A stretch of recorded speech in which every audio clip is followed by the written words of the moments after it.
Back to my YouTube channel. ಎಲ್ಲರೂ ಹೇಗಿದ್ದೀರಾ? ಎಲ್ಲರೂ ಚೆನ್ನಾಗಿದ್ದೀರಾ ಅಂತ ಭಾವಿಸ್ತೀನಿ. ಸೊ ಇವತ್ತಿನ ಬ್ಲಾಗ್ನ ಶುರು ಮಾಡೋಣ. ಇವತ್ತು ಬುಧವಾರ. ಸೊ ಬುಧವಾರದ ಬ್ಲಾಗು ಇದು. ಬಟ್ ಬುಧವಾರದ ಬ್ಲಾಗು ಮಧ್ಯಾಹ್ನದಿಂದ ಕಂಟಿನ್ಯೂ ಮಾಡಿ ನೆಕ್ಸ್ಟ್ ಬ್ಲಾಗಲ್ಲಿ ಶೇರ್ ಮಾಡ್ತೀನಿ.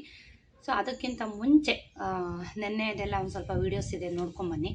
ಮತ್ತು ನಾನು ಕುಚ್ಚು ಕೂಡ ಕಟ್ಸಿದ್ದೆ ಸ್ಯಾರಿಗೆ. ಸೊ ಆಕೆ ಹೆಣ್ಮಗಳಿಗೂ ಕೂಡ ಒಂದು ಹೆಲ್ಪ್ ಆಗಲಿ ಅಂತ. ಸೊ ಅದ್ರದ್ದು ಕೂಡ ಒಂದು ವೀಡಿಯೋಸ್ನ ಹಾಕ್ತೀನಿ, ಅದು ನೋಡ್ಕೊಂಬನ್ನಿ. ಆಮೇಲೆ ಒಂದು ವಿಷಯದ ಬಗ್ಗೆ ಶೇರ್ ಮಾಡಬೇಕಾಗಿತ್ತು. ಯಾವುದ್ರ ಬಗ್ಗೆ ಅಂತೀರಾ? ರೋಹಿತ್ತು ಸೀಟ್ ಸಿಕ್ಕಿದೆ ಅಂದಿದ ತಕ್ಷಣ ಎಷ್ಟೊಂದು ವಿಶ್ ಮಾಡಿದ್ದೀರಾ ಅಂದರೆ, ರೋಹಿತ್ಗೆ, ನನಗೆ, ನಮ್ಮ ಕುಟುಂಬಕ್ಕೆ ಎಷ್ಟೊಂದು ವಿಶ್ ಮಾಡಿದ್ದೀರಾ ಅಂತಂದರೆ, ನಿಜವಾಗ್ಲೂ ನಿಮ್ಮ ಪ್ರೀತಿ, ನಿಮ್ಮ ವಿಶ್ವಾಸಕ್ಕೆ ನಾನು ಯಾವಾಗಲೂ ಚಿರಋಣಿಯಾಗಿರಬೇಕು. ಬಟ್ ಒಂದು ಕಮೆಂಟ್ನ ನಾನು ನಿಮಗೆ ತೋರಿಸ್ತೀನಿ. ಇಲ್ಲಿ ಸಾಧ್ಯವಾದರೆ ಇಲ್ಲೊಂದು ಕಮೆಂಟ್ ಹಾಕ್ತೀನಿ ನೋಡಿ. ನಾನು ಯಾವುದೇ ಒಳ್ಳೆ ವಿಡಿಯೋ ಮಾಡಿ, ಸ್ಯಾರಿ ವಿಡಿಯೋ ಮಾಡಿ, ಒಡವೆ ವಿಡಿಯೋ ಮಾಡಿ, ಅಥವಾ ಇನ್ನೇನಾದರೂ ಒಳ್ಳೆಯ ವಿಷಯಗಳ ಬಗ್ಗೆ ಶೇರ್ ಮಾಡಿ, ಅದರಲ್ಲಿ ಒಂದು ಬ್ಯಾಡ್ ಕಮೆಂಟ್ ಇದ್ದೇ ಇರುತ್ತೆ, ಆಯಿತಾ? ಈಕೆ ಹೆಸರು ಕೂಡ ಹೇಳ್ತೀನಿ. ಯಾಕೆ ಅಂತಂದರೆ ಅಷ್ಟು ಕೆಟ್ಟ ಕೋಪ ಬಂದದ್ದು ನನಗೆ. ಯಾಕೆ ಅಂತಂದರೆ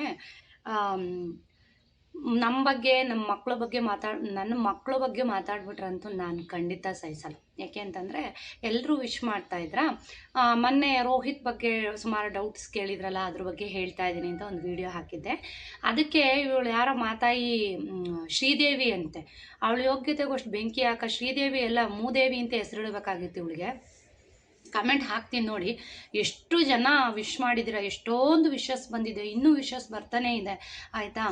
ಇದು ಏನಂತ ಕಮೆಂಟ್ ಹಾಕಿದ್ಲು ಅಂತಂದರೆ ಹೇಳ್ತೀನಿ ನೋಡಿ. ಇಂಥವ್ರಿಗೆ ಎಲ್ಲ ಮರ್ಯಾದೆ ಕೊಡಬಾರ್ದು. ಯಾಕೆಂದರೆ ನೀವು ನೋಡಿರ್ತೀರ, ನಾನು ಯಾರಿಗೂ ಏಕವಚನದಲ್ಲಿ ಮಾತಾಡಲ್ಲ, ಆಮೇಲೆ ವಲ್ಗರ್ ಭಾಷೆಗಳನ್ನ ಉಪಯೋಗಿಸಲ್ಲ, ನೋಡಿರ್ತೀರ ಎಲ್ಲ ಬ್ಲಾಗ್ಗಳನ್ನು.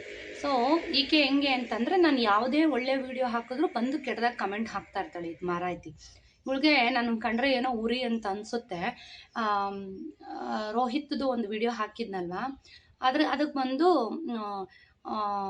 ಬೇರೆ ವಿದೇಶಕ್ಕೆ ಹೋಗಿ ಸ್ಟಡೀಸ್ನ ಮುಗಿಸ್ಕೊಂಬಂದರೆ ಇಂಡಿಯಾದಲ್ಲಿ ಬಂದು ನೀಟ್ಗಿಂತ ಒಂದು ಟಫಾದಂತಹ ಎಕ್ಸಾಮ್ ಇರುತ್ತಂತೆ, ಅದನ್ನು ಬರೀಬೇಕು ಅಂತ ಹೇಳ್ಬಿಟ್ಟು ಒಂಥರ ಹೆಂಗೆ ಅಂದರೆ, ಇಲ್ಲಿ ಹಾಕ್ತೀನಿ ನೋಡಿ, ಒಂಥರ ಭಯ ಬೀಳೋ ಥರ ಒಂದು ಕಮೆಂಟ್ ಹಾಕಿದ್ರು. ಸೊ ನಾನು ಇರಲೇ ಬಿಡಿ, ಎಲ್ಲೋದ್ರೂ ಕಷ್ಟಪಡಲೇಬೇಕು ಅಲ್ಲ. ನಾನೇನು ರಿಪ್ಲೈ ಕೊಟ್ಟಿದ್ದೀನಿ ಅಂತ ಅಲ್ಲೂ ನೋಡಿ ಹಾಕ್ತೀನಿ. ಇರಲಿ ಬಿಡಿ, ಕಷ್ಟಪಡಲೇಬೇಕು, ಇದನ್ನೆಲ್ಲ ತಿಳ್ಕೊಂಡೇ ನನ್ನ ಮಗ ಸಿದ್ಧನಾಗಿ ಅಲ್ಲಿಗೆ ಹೊರಟಿರೋದು ಅಂತ ಕಮೆಂಟ್ಗೆ ರಿಪ್ಲೈ ಮಾಡಿದೆ. ಇದರಲ್ಲಿ ಏನು ತಪ್ಪಿದೆ ಅಂತ ನೋಡಿ. ಸೊ ಅದಕ್ಕೆ ಮತ್ತೆ ಅವಳು ಕಮೆಂಟ್ ಹಾಕಿದ್ದಾಳೆ, ಹೌದಾ, ಇಲ್ಲಿಗೆ ಸಲ್ಲದವನು ಅಲ್ಲಿಗೆ ಸಲ್ಲಬಿಡ್ತಾರಾ ಅಂತ. ಅಲ್ಲ, ಇವಳಿಗೇನು ಉರಿ ಕಿತ್ಕೊತಾ ಇದೆ ನನಗಂತೂ ಗೊತ್ತಾಗ್ತಾ ಇಲ್ಲ. ಫಸ್ಟು ನಿನ್ನ ಮನೆ ಸಂಸಾರ, ನಿನ್ನ ಮಕ್ಕಳು, ನಿನ್ನ ಗಂಡಂದು ಫಸ್ಟು ತೊಳಿ, ಆಮೇಲೆ ನನ್ನ ಮಕ್ಕಳು, ನನ್ನ ಸಂಸಾರಕ್ಕೆ ಬಂದು ನನ್ನ ಮಕ್ಕಳದ್ದು ನೀನು ತೊಳೆಯುವಂತೆ. ಯಾಕೆ ಅಂತಂದರೆ, ಫಸ್ಟು ಎಜುಕೇಷನ್ ಬಗ್ಗೆ ಫಸ್ಟ್ ತಿಳ್ಕ. ಆಮೇಲೆ ಅಲ್ಲಿ ಟೈಪ್ ಮಾಡಿರೋದು ನೋಡು, ಹೌದಾ ಅಂತ ಟೈಪ್ ಮಾಡೋಕ್ಕೂ ನಿನ್ನ ಯೋಗ್ಯತೆಗೆ ಬರಲ್ಲ. ನಿನ್ನ ಯೋಗ್ಯತೆಗೆ ಒಂದು 7th ಅಥವಾ 10th ಪಾಸ್ ಮಾಡಿದ್ಯೋ ಅದು ಗೊತ್ತಿಲ್ಲ. ನಾನು ಓದಿರೋದು 2nd ಇಯರು. ಪ್ರಪಂಚದಲ್ಲಿ ಎಲ್ಲೇ ಸುತ್ತಕ್ಬಿಟ್ರು ಸುತ್ಕೊಂಬಂದ್ಬಿಡ್ತೀನಿ. ಅಷ್ಟು ಟ್ಯಾಲೆಂಟು, ಅಷ್ಟು ಬುದ್ಧಿನ ದೇವ್ರು ನನಗೆ ಕೊಟ್ಟಿದ್ದಾನೆ. ಸೊ ನಾನು ಇಲ್ಲಿ ನಮ್ಮನೆ ಸಂಸಾರ, ನಾನಿಲ್ಲಿ ನಮ್ಮನೆ ಮ್ಯಾನೇಜ್ ಮಾಡೋದು ಆಗಲಿ, ಏನೇ ಆಗಲಿ, ಇದನ್ನೆಲ್ಲ ನೋಡ್ತಿದ್ರೆ ನಿಮಗೆ ಗೊತ್ತಾಗುತ್ತೆ ಬುದ್ಧಿ ಇದೆ, ಎಷ್ಟು ಬುದ್ಧಿವಂತಿಕೆ ಇದೆ ನನಗೆ ಅಂತ. ಅದಕ್ಕೆ ಬಿಟ್ಟು ನೀನು ಹೌದಾ ಇಲ್ಲಿಗೆ ಸಲ್ಲದವನು ಅಲ್ಲಿಗೆ ಅಲ್ಲಕಂತಾಯಿ, ನನ್ನ ಮಗನ ಕಂಡ್ರೆ ನಿನಗೆ ಯಾಕೆ ಇಷ್ಟೊಂದು ಉರಿ ಬೆಂಕಿ ಅಂತ ಗೊತ್ತಾಗ್ತಾ ಇಲ್ಲ ಅಲ್ವಾ? ಫಸ್ಟ್ ನಿನ್ನ ಸಂಸಾರ ನೀನು ತೊಳ್ಕೊ, ಆಮೇಲೆ ಎಜುಕೇಷನ್ ಬಗ್ಗೆ ಫಸ್ಟ್ ತಿಳ್ಕೊ, ಆಯಿತಾ? ಇಷ್ಟೆಲ್ಲ ಖರ್ಚು ಮಾಡಿ ವಿದೇಶಕ್ಕೆ ನಾನು ಸದ್ಯಕ್ಕೆ ನನ್ನ ಮಗನ ಅಷ್ಟು ದೂರ ಕಳಿಸ್ಕೊಡ್ಬೇಕಲ್ಲಪ್ಪ ಅಂತ ಅಷ್ಟು ನಾನು ನಮ್ಮ ಮನೆಯವ್ರು ಫೀಲ್ ಮಾಡ್ತಾ ಇದ್ದೀವಿ. ಇವಳೊಬ್ಳು ನಂದಂದೆ ಲಿಕ್ಲಿ ಅಂತ ಬಂದಿದ್ದಾಳೆ. ಅಲ್ಲ, ಫಸ್ಟು ಎಜುಕೇಷನ್ ಬಗ್ಗೆ ತಿಳ್ಕೊಳಕ್ಕೆ ಯೋಗ್ಯತೆ ಇಲ್ಲ ನಿನಗೆ, ಆಯಿತಾ? ಏನೂ ತಿಳ್ಕೊಂಡಿರ ಬಂದಿಲ್ಲಿ ಕಮೆಂಟ್ ಹಾಕ್ಬಿಡ್ತೀಯ. ಏನು ತಿಳ್ಕೊಂಡಿರ ನಾನು ನನ್ನ ಮಗನ ಅಷ್ಟು ದೂರ ಕಳಿಸ್ಬಿಡ್ತೀನ? ನಿನ್ಕಿಂತ 10 ಅಲ್ಲ 20 ಪಟ್ಟು ಬುದ್ಧಿ ದೇವರು ನನಗೆ ಕೊಟ್ಟಿದ್ದಾನೆ. ಸೊ ನೀನು ನನ್ನ ಬ್ಲಾಗ್ಗಳನ್ನ ನೋಡ್ತಾ ಇರೋ ಗೊತ್ತಾಗುತ್ತೆ. ಇದೊಂದೇ ಅಲ್ಲ ಸ್ನೇಹಿತರೆ, ಇವಳು ಮೊನ್ನೆ ಏನೋ ಒಡವೆ ವಿಡಿಯೋ ಹಾಕಿದ ತಕ್ಷಣ ಒಳ್ಳೆ ವಿಡಿಯೋ ಯಾವ್ದಾರು ಹಾಕಿ ಫಸ್ಟ್ ಬ್ಯಾಡ್ ಕಮೆಂಟ್ ಇವಳ್ದೇ ಇರುತ್ತೆ. ಮೊನ್ನೆ ಅಷ್ಟು ಜನ ಒಡವೆ ಡಿಸೈನ್ ಚೆನ್ನಾಗಿದೆ ಅಂತ ಹಾಕಿದ್ದೀರಾ, ಅದಕ್ಕೆ ಈಕೆ ಫಸ್ಟ್ ಕಮೆಂಟ್ ಇವಳ್ದೇನೆ. ಒಳ್ಳೆ ನಾಸ್ಬಾಯಿ ಥರ ಬಂದ್ಬಿಡ್ತಾಳೆ, ಅನಿಷ್ಟತೋಳ ಥರ. ಫಸ್ಟ್ ಕಮೆಂಟ್ ಏನಂತ ಹಾಕಿದಾಳೆ, ಡಿಸೈನ್ ಒಂಚೂರು ಚೆನ್ನಾಗಿಲ್ಲ, ನಂಗೆ ಒಂಚೂರು ಇಷ್ಟ ಆಗಲಿಲ್ಲ, ಹಾಗೆ ಹಿಂಗೆ. ನಿನಗೆ ಒಡವೆ ಮಾಡಿಸಿರೋದು, ನನಗೆ ನನ್ನ ಗಂಡ ಒಡವೆ ಮಾಡಿಸ್ಕೊಟ್ಟಿರೋದು. ನಿನಗಾದರೆ ನಾನು ಏತಕ್ಕೆ ವೀಡಿಯೋ ಹಾಕಿರೋದೀನಿ ಅಂತಲೂ ಹೇಳಿದ್ದೀನಿ. ಜಸ್ಟ್ ಈಗ ಒಂದು ಕಮೆಂಟ್ ಓಡಿ ಬಂದೆ, ಎಷ್ಟು ಹೆಣ್ಮಕ್ಳು ಒಳ್ಳೆ ಅಭಿಪ್ರಾಯನ ಹಾಕಿರ್ತಾರೆ ಕಮೆಂಟ್ ಅಂತ. ಮೇಡಮ್ ಇಷ್ಟೊಂದು ರಿಸ್ಕ್ ತೊಗೊಂಡು ಪ್ರಮೋಷನ್ಗೆ ಒಂದು ಅಮೌಂಟು ತಗೊಂಡಿರಾ, ಇಷ್ಟೊಂದು ರಿಸ್ಕ್ ತೊಗೊಂಡು ಹೆಣ್ಮಕ್ಳಿಗೆ ಹೆಲ್ಪ್ ಆಗಲಿ ಅಂತ ನೀವು ಹೋಗಿದ್ದ ಕಡೆ ವೀಡಿಯೋಸ್ನ, ಸ್ಯಾರಿ ವೀಡಿಯೋಸು, ಒಡವೆ ವೀಡಿಯೋಸ್ ಎಲ್ಲ ಹಾಕಿರ್ತೀರಾ. ನಿಮ್ಮಿಂದ ಇವತ್ತಿನವರೆಗೂ ನಮ್ಗೆ ಎಷ್ಟು ಹೆಲ್ಪ್ ಆಗ್ತಾ ಇದೆ ಶ್ವೇತಾ ಮೇಡಮ್, ನಿಜವಾಗ್ಲೂ ಎಷ್ಟೋ ಹೆಣ್ಮಕ್ಳಿಗೆ ಹೆಲ್ಪ್ ಆಗ್ತಾ ಇದೆ ಅಂತ ಒಂದು ಕಮೆಂಟ್ ಹಾಕಿದ್ದಾರೆ ನೋಡಿ. ನನಗೆ ಎಲ್ಲೇ ಹೋದ್ರು ಗುಬ್ಬಿನಲ್ಲಿ ಅಷ್ಟು ಚೆನ್ನಾಗಿ ಗೌರವವಾಗಿ ಮಾತಾಡಿಸ್ತಾರೆ, ಹೆಣ್ಮಕ್ಳಿಗೆ ಎಷ್ಟು ಸಪೋರ್ಟ್ ಮಾಡ್ತಾರೆ. ಇವತ್ತಿನ ವೀಡಿಯೋನಲ್ಲೂ ಹಾಕಿ ಇದರಲ್ಲೂ ಕೂಡ ಒಂದು ಹೆಣ್ಮಕ್ಳಿಗೆ ಹೆಲ್ಪ್ ಆಗಲಿ ಅನ್ನೋದೇ ಒಂದು ಉದ್ದೇಶದಿಂದ ಇವತ್ತಿನ ವೀಡಿಯೋನಲ್ಲೂ ಒಂದು ಹಾಕ್ತಾ ಇದ್ದೀನಿ, ನೋಡ್ಕೊಂಬನ್ನಿ. ಇವಳು ಬಂದ್ಬಿಟ್ಟು ಇವರು ಅಂತ ಅನ್ಬಾರ್ದು, ಯಾಕೆ ಅಂತ ಇಂಥ ಎಷ್ಟು ವಿಕೃತ ಮನಸ್ಸು ಇಂಥವ್ರಿಗೆ ಅಂತ ಅಂದರೆ, ಒಬ್ಬರು ಬದುಕೋದನ್ನು ಸಹಿಸೋಕ್ಕೆ ಯೋಗ್ಯತೆ ಇಲ್ಲ. ರಾಯರೇ ಆಶೀರ್ವಾದ ಮಾಡಿ ಕಳಿಸ್ಬೇಕಾದ್ರೆ ನಿಂದೇನಮ್ಮ ನಮ್ಮ ಮಧ್ಯದಲ್ಲಿ? ನನ್ನ ಮಗ, ನನ್ನ ಸಂಸಾರ, ನನ್ನ ಇಷ್ಟ, ನಾನು ಇಲ್ಲಿಗೆ ಸಲ್ಲೋದು. ಅದು ನೋಡಿ, ಅದು ಕಮೆಂಟ್ ನೋಡಿ ಹೆಂಗೆ ಹಾಕಿರೋದು ಅಂತಂದರೆ, ಎಜುಕೇಷನ್ ಬಗ್ಗೆ ಪೂರಾ ಎಲ್ಲ ವಿಚಾರಗಳನ್ನೂ ತಿಳ್ಕೊಂಡು ಎಲ್ಲಿಗೆ ಹಾಕಬೇಕು, ಎಲ್ಲಿಗೆ ಹಾಕಬಾರ್ದು, ಯಾವ ಯೂನಿವರ್ಸಿಟಿಗೆ ಹಾಕಬೇಕು, ಯಾವತ್ತು ವಾಪಸ್ ಬರ್ತಾರೆ, ಪ್ರತಿಯೊಂದು ಡೀಟೇಲ್ಸ್ನ ತೊಗೊಂಡು. ಆಮೇಲೆ ನಮ್ಮ ತಂದೆ ಫ್ರೆಂಡ್ ಮಗ ಅಲ್ಲೇನೋ ವಿದೇಶದಲ್ಲೇನು ಕತೆ ಕಾಯಕ್ಕೆಲ್ಲ ಹೋಗಿರೋದು, ಪ್ರತಿಯೊಂದು ಡೀಟೇಲ್ಸ್ನೂ ಕೂಡ ಕೊಟ್ಟಿದ್ದಾರೆ ಅವರು ನಮಗೆ. ಪಾಪ ನಮಗೋಸ್ಕರ ರಷ್ಯಾದಿಂದ ಇಂಡಿಯಾಗೆ ಬಂದಿದ್ದಾರೆ ಅವರು. ಬಂದು ಫಸ್ಟು ನಮ್ಮ ಭೇಟಿ ಮಾಡಿದ್ದೆ ನಮ್ಮನ್ನ, ನಮ್ಮ ಮನೆಯವ್ರನ್ನ, ನಮ್ಮ ಹುಡುಗನ್ನ, ಆಯಿತಾ.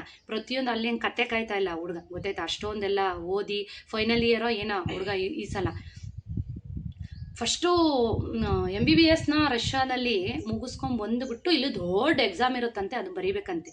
ಒಂದನ್ನು ತಿಳ್ಕೊ, ಹಿಂದಿನ ವೀಡಿಯೋದಲ್ಲೇ ನಾನು ಹೇಳಿದ್ದೀನಿ, ರಷ್ಯಾಗೆ ಹೋಗ್ಬೇಕು ಅಂತ ಅಂದರೆ ಕ್ವಾಲಿಫೈಡ್ ಆಗಿರಬೇಕು, ಗೊತ್ತಾಯ್ತಾ. ಕಟ್ ಆಫ್ ಇಷ್ಟು ಮಾರ್ಕ್ಸ್ ಅಂತ ಇಟ್ಟಿರ್ತಾರೆ. ನೀನು ಅಂದ್ಕೊಂಡಿದ್ಯಾ ಏನಂತ, ಅಲ್ಲಿ ಹೋಗಿರೋ ಮಕ್ಕಳೆಲ್ಲನೂ ಕೂಡ ಏನೋ ಕ್ವಾಲಿಫೈಡ್ ಇಲ್ದಲೇ ಹೋಗಿ ಸೇರ್ಕೊಂಡ್ಬಿಟ್ಟವ್ರೆ ದುಡ್ಡು ಕೊಟ್ಟು ಅಂತ. ಹಂಗಲ್ಲ ಮಹಾತಾಯಿ, ನಮ್ಮ ಇಂಡಿಯಾದಲ್ಲಿ 570, 500, 600 ತೆಗೆದ್ರೂ ಕೂಡ ನಿನಗೆ ಸೀಟ್ ಸಿಕ್ಕೋದು ಭಾಳ ಕಷ್ಟ ಇದೆ. ಫಸ್ಟು ಎಜುಕೇಷನ್ ಬಗ್ಗೆ ತಿಳ್ಕೊ. ಲಾಸ್ಟ್ ಟೈಮ್ ಏನು ನಮ್ಮ ಡೆಲ್ಲಿನಲ್ಲಿ ಏನು ಮಕ್ಕಳು ಸ್ಟ್ರೈಕ್ ಮಾಡಿದ್ರು, ಒಂದೊಂದು ಮಕ್ಕಳು ನೋಡ್ತಾ ಇದ್ರೆ ನನಗೆ ಕಣ್ಣಲ್ಲಿ ನೀರು ಬರ್ತಾಯಿದೆ. ಯಾಕೆಂದರೆ ನನ್ನ ಮಗನೂ ಕೂಡ ಎಕ್ಸಾಮ್ ಬರೆದಿದ್ದಾನೆ. ಸೊ ಒಂದೊಂದು ಮಕ್ಕಳು ಭವಿಷ್ಯ ಏನಾಗುತ್ತೆ ಅಂತ ಅಷ್ಟು ನಮಗೂ ಟೆನ್ಷನ್ ಇತ್ತು. ಪಾಪ ಆ ಮಕ್ಳುಗಳನ್ನ ನೋಡಿದ್ರೆ ನಮಗೆ ಹೊಟ್ಟೆ ಉರಿಯುತ್ತೆ. ನನ್ನ ಮಗನೂ ಅದರಲ್ಲಿ ಒಬ್ಬ, ಗೊತ್ತಾಯ್ತಾ. ಕ್ವಾಲಿಫೈಡ್ ಇರಬೇಕು ಮಾರ್ಕ್ಸು. ನನ್ನ ಮಗಂದು ಹತ್ತತ್ರ, ನಾನು ಹೇಳೋದು ಬೇಡ ಅಂದ್ಕೊಂಡಿದ್ದೆ, ಹತ್ತತ್ರ 300 ಮಾರ್ಕ್ಸ್ ಇದೆ, ಆಯಿತಾ. 177 ಮಾರ್ಕ್ಸಿಗೆ ಇದನ್ನು ಕಟ್ ಆಫ್ ನಿಲ್ಲಿಸಿದ್ದಾರೆ ಈ ಸಲ ರಷ್ಯಾದಲ್ಲಿ, ಆಯಿತಾ. ಪ್ರತಿ ವರ್ಷ 120 ಮಾರ್ಕ್ಸ್ ತೆಗೆದಿದ್ರೆ ಸಾಕಾಗಿತ್ತು, ನಿಮಗೆ ಸೀಟ್ ಅಲರ್ಟ್ ಆಗ್ತಾಯಿತ್ತು. ಅಲ್ಲಿಗೆ ನೀನು ನೀಟ್ ಕ್ವಾಲಿಫೈಡ್ ಆಗಿದ್ರೆ ಮಾತ್ರ ಅಲ್ಲಿ ಸೇರಿಸೋದು. ನನ್ನ ಮಗ ಬಂದು ಇಲ್ಲಿ ನೀಟ್ ಕ್ವಾಲಿಫೈಡ್ ಆದಮೇಲೆ ನನ್ನ ಮಗ ಬಂದು ಇಲ್ಲೇ ಯಾಕೆ ಎಕ್ಸಾಮ್ ಬರೀಬೇಕು? ಫಸ್ಟ್ ಅದನ್ನು ತಿಳ್ಕೊ, ಎಕ್ಸಾಮ್ ಬರೀಬೇಕಾ ಬೇಡವಾ ಅಂತ. ಆಮೇಲೆ ಅದೇನೋ ಎಕ್ಸಾಮ್ ಬರೀಬೇಕು ಅಂತ ಹಾಕಿದ್ಯಲ್ಲ, ಅದೇನು ಎಕ್ಸಾಮು ಅಂತ ಸ್ವಲ್ಪ ಹೇಳವ. ನನಗೆ ಗೊತ್ತು, ನನಗೆಲ್ಲ ಡೀಟೇಲಾಗಿ ಗೊತ್ತು ಏನು ಎಕ್ಸಾಮ್ ಬರೀಬೇಕು ಅಂತ. ನಿನಗೆ ಗೊತ್ತಾ? ನೀಟು ಕ್ವಾಲಿಫೈಡ್ ಆದಮೇಲೆ ಸ್ನೇಹಿತರೆ, ಕ್ವಾಲಿಫೈಡ್ ಅಂತ ಅಲ್ಲಿಗೆ ಹೋದ್ಮೇಲೆ ಹತ್ತತ್ರ 300 ಮಾರ್ಕ್ಸ್ ತೆಗೆದಿದ್ದಾನೆ. ಕ್ವಾಲಿಫೈಡ್ ಆದಮೇಲೆ ನೀವು ಅಲ್ಲಿ ಹೋಗಿ ಕ್ವಾಲಿಫೈಡ್ ಆಗಿದ್ರೆ ಮಾತ್ರನೇ ಅಲ್ಲಿ ಸೀಟ್ ಸಿಗೋದು. ಅಕಸ್ಮಾತ್ ನೀವು ಕ್ವಾಲಿಫೈಡ್ ಇಲ್ದಲೆ ಅಲ್ಲಿ ಸೇರಿಕೊಂಡೆ ಅಂದರೆ ಮತ್ತೆ ಬಂದು ಎಕ್ಸಾಮ್ನ ಬರೀಬೇಕು. ಕ್ವಾಲಿಫೈಡ್ ತಗೊಳ್ಳೇಬೇಕು ನೀಡ್ದು. ನೀನಿಲ್ಲ ಅಂದರೆ ಡಾಕ್ಟ್ರ್ ಓದಿದ್ದು ಏನೂ ಪ್ರಯೋಜನ ಇಲ್ಲ, ಆಯಿತಾ. ಇಲ್ಲಿ ನನ್ನ ಮಗ ಕ್ವಾಲಿಫೈಡ್ ಆಗಿದ್ದಾನೆ, ಮತ್ತೇನು ಬಂದು ಎಕ್ಸಾಮ್ ಬರೆಯೋಂಥ ಅವಶ್ಯಕತೆ ಇಲ್ಲ. ನನ್ನ ಸ್ನೇಹಿತೆ ಒಬ್ಬರು ಬೆಂಗಳೂರಲ್ಲಿದ್ದಾರೆ, ಅವ್ರ ಹಸ್ಬೆಂಡು ಒಂದು ಇದು ಆಫೀಸಲ್ಲಿ ವರ್ಕ್ ಮಾಡ್ತಾಯಿದ್ದಾರೆ, ಫ್ಯಾಕ್ಟ್ರಿಲಿ. ಅವ್ರ ಜೊತೆಗೆ ಸಹಪಾಠಿ ಅವ್ರ ತಂಗಿ ಒಬ್ಬರು ಏನು ರಷ್ಯಾದಲ್ಲಿ ಮುಗಿಸ್ಕೊಂಬಂದು, ಇದು 2ನೇ ವರ್ಷನೋ 3ನೇ ವರ್ಷನೋ ಪ್ರಾಕ್ಟೀಸ್ ಶುರು ಮಾಡಿರೋದು. ಅವ್ರು ಬಂದು ಏಕ್ದಮ್ಮು ಪ್ರಾಕ್ಟೀಸ್ ಶುರು ಮಾಡಿದ್ದಾರೆ, ಆಯಿತಾ. ಯಾವ ಎಕ್ಸಾಮು ಏನು ಬರೆಯೋಂಗಿಲ್ಲ, ನೀಟ್ ಕ್ವಾಲಿಫೈಡ್ ಆಗಬೇಕು.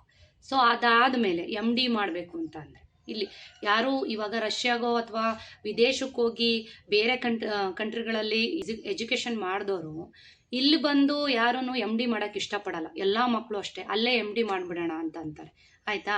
ಇಲ್ಲಿ ಬಂದು ನೀವು PG ಎಕ್ಸಾಮ್ನ ತೊಗೋಬೇಕು. MD ಮಾಡಬೇಕು ಅಂತಂದರೆ PG ಎಕ್ಸಾಮ್ನ ತೊಗೋಬೇಕು. ಅದು ದೊಡ್ಡ ಎಕ್ಸಾಮ್, ಅದು ನನಗೂ ಗೊತ್ತಿದೆ. ನಿನ್ನ ಹತ್ರ ಹೇಳಿಸ್ಕೊಂಡೇನು, ನನ್ನ ಮಕ್ಕಳನ್ನ ನಿನ್ನ ಕೈಲಿ ಹೇಳಿಸ್ಕೊಂಡೇನು ಫಾರಿನ್ಗೆ ಇನ್ನೊಂದಕ್ಕೆ ಕಳಿಸೋ ಅಂಥದ್ದೇನಿಲ್ಲ. ನನಗೆ ಅದೇನೋ ಹೇಳ್ತಿರಲ್ಲ, ಈ ಅಮ್ಮಂಗೆ ಏನೂ ಗೊತ್ತೇ ಇಲ್ಲ, ಎಜುಕೇಷನ್ ಬಗ್ಗೆ ಏನೂ ಗೊತ್ತೇ ಇಲ್ಲ. ಇಲ್ಲಿಗೆ ಸಲ್ಲದವನು ಅಲ್ಲಿಗೆ ಸಲ್ಲಬಿಡ್ತಾನೆ. ಆ ಮರ ಐತೆ, ಇಲ್ಲಿ ಫಸ್ಟ್ ಕ್ವಾಲಿಫೈಡ್ ಆಗಿದ್ದಾನೆ, ಆಯಿತಾ. ಹತ್ತತ್ರ 300 ಮಾರ್ಕ್ಸು ಅಂತಂದರೆ ಏನು ಸುಲಭನಾದ ಮಾತಲ್ಲ. ಅಲ್ಲಿ ಆಗಿರೋದಕ್ಕೆ ನಾವು ಅಲ್ಲಿ ಕಳಿಸ್ತಾ ಇರೋದು. ಆಮೇಲೆ ನಾವಿಲ್ಲಿ ಒಂದು ಹೇಳ್ತೀನಿ, ನನ್ನ ಮಗ ಏನು ನಾನು ಫೋರ್ಸ್ಗೆ ಅವ್ನು ಹೋಗ್ತಾ ಇಲ್ಲ. ಇವತ್ತು ನನಗೆ ಹೇಳ್ತೀನಿ, ಕಳ್ಸೋಕ್ಕೆ ಇಷ್ಟ ಇಲ್ಲ ನನಗೆ. ಇಂಜಿನಿಯರಿಂಗ್ ಸೀಟ್ ಅಲರ್ಟ್ ಆಗಿದೆ, ಸೇರ್ಕೊಳಪ್ಪ ಇಲ್ಲೇನೆ ಅಂತೀನಿ.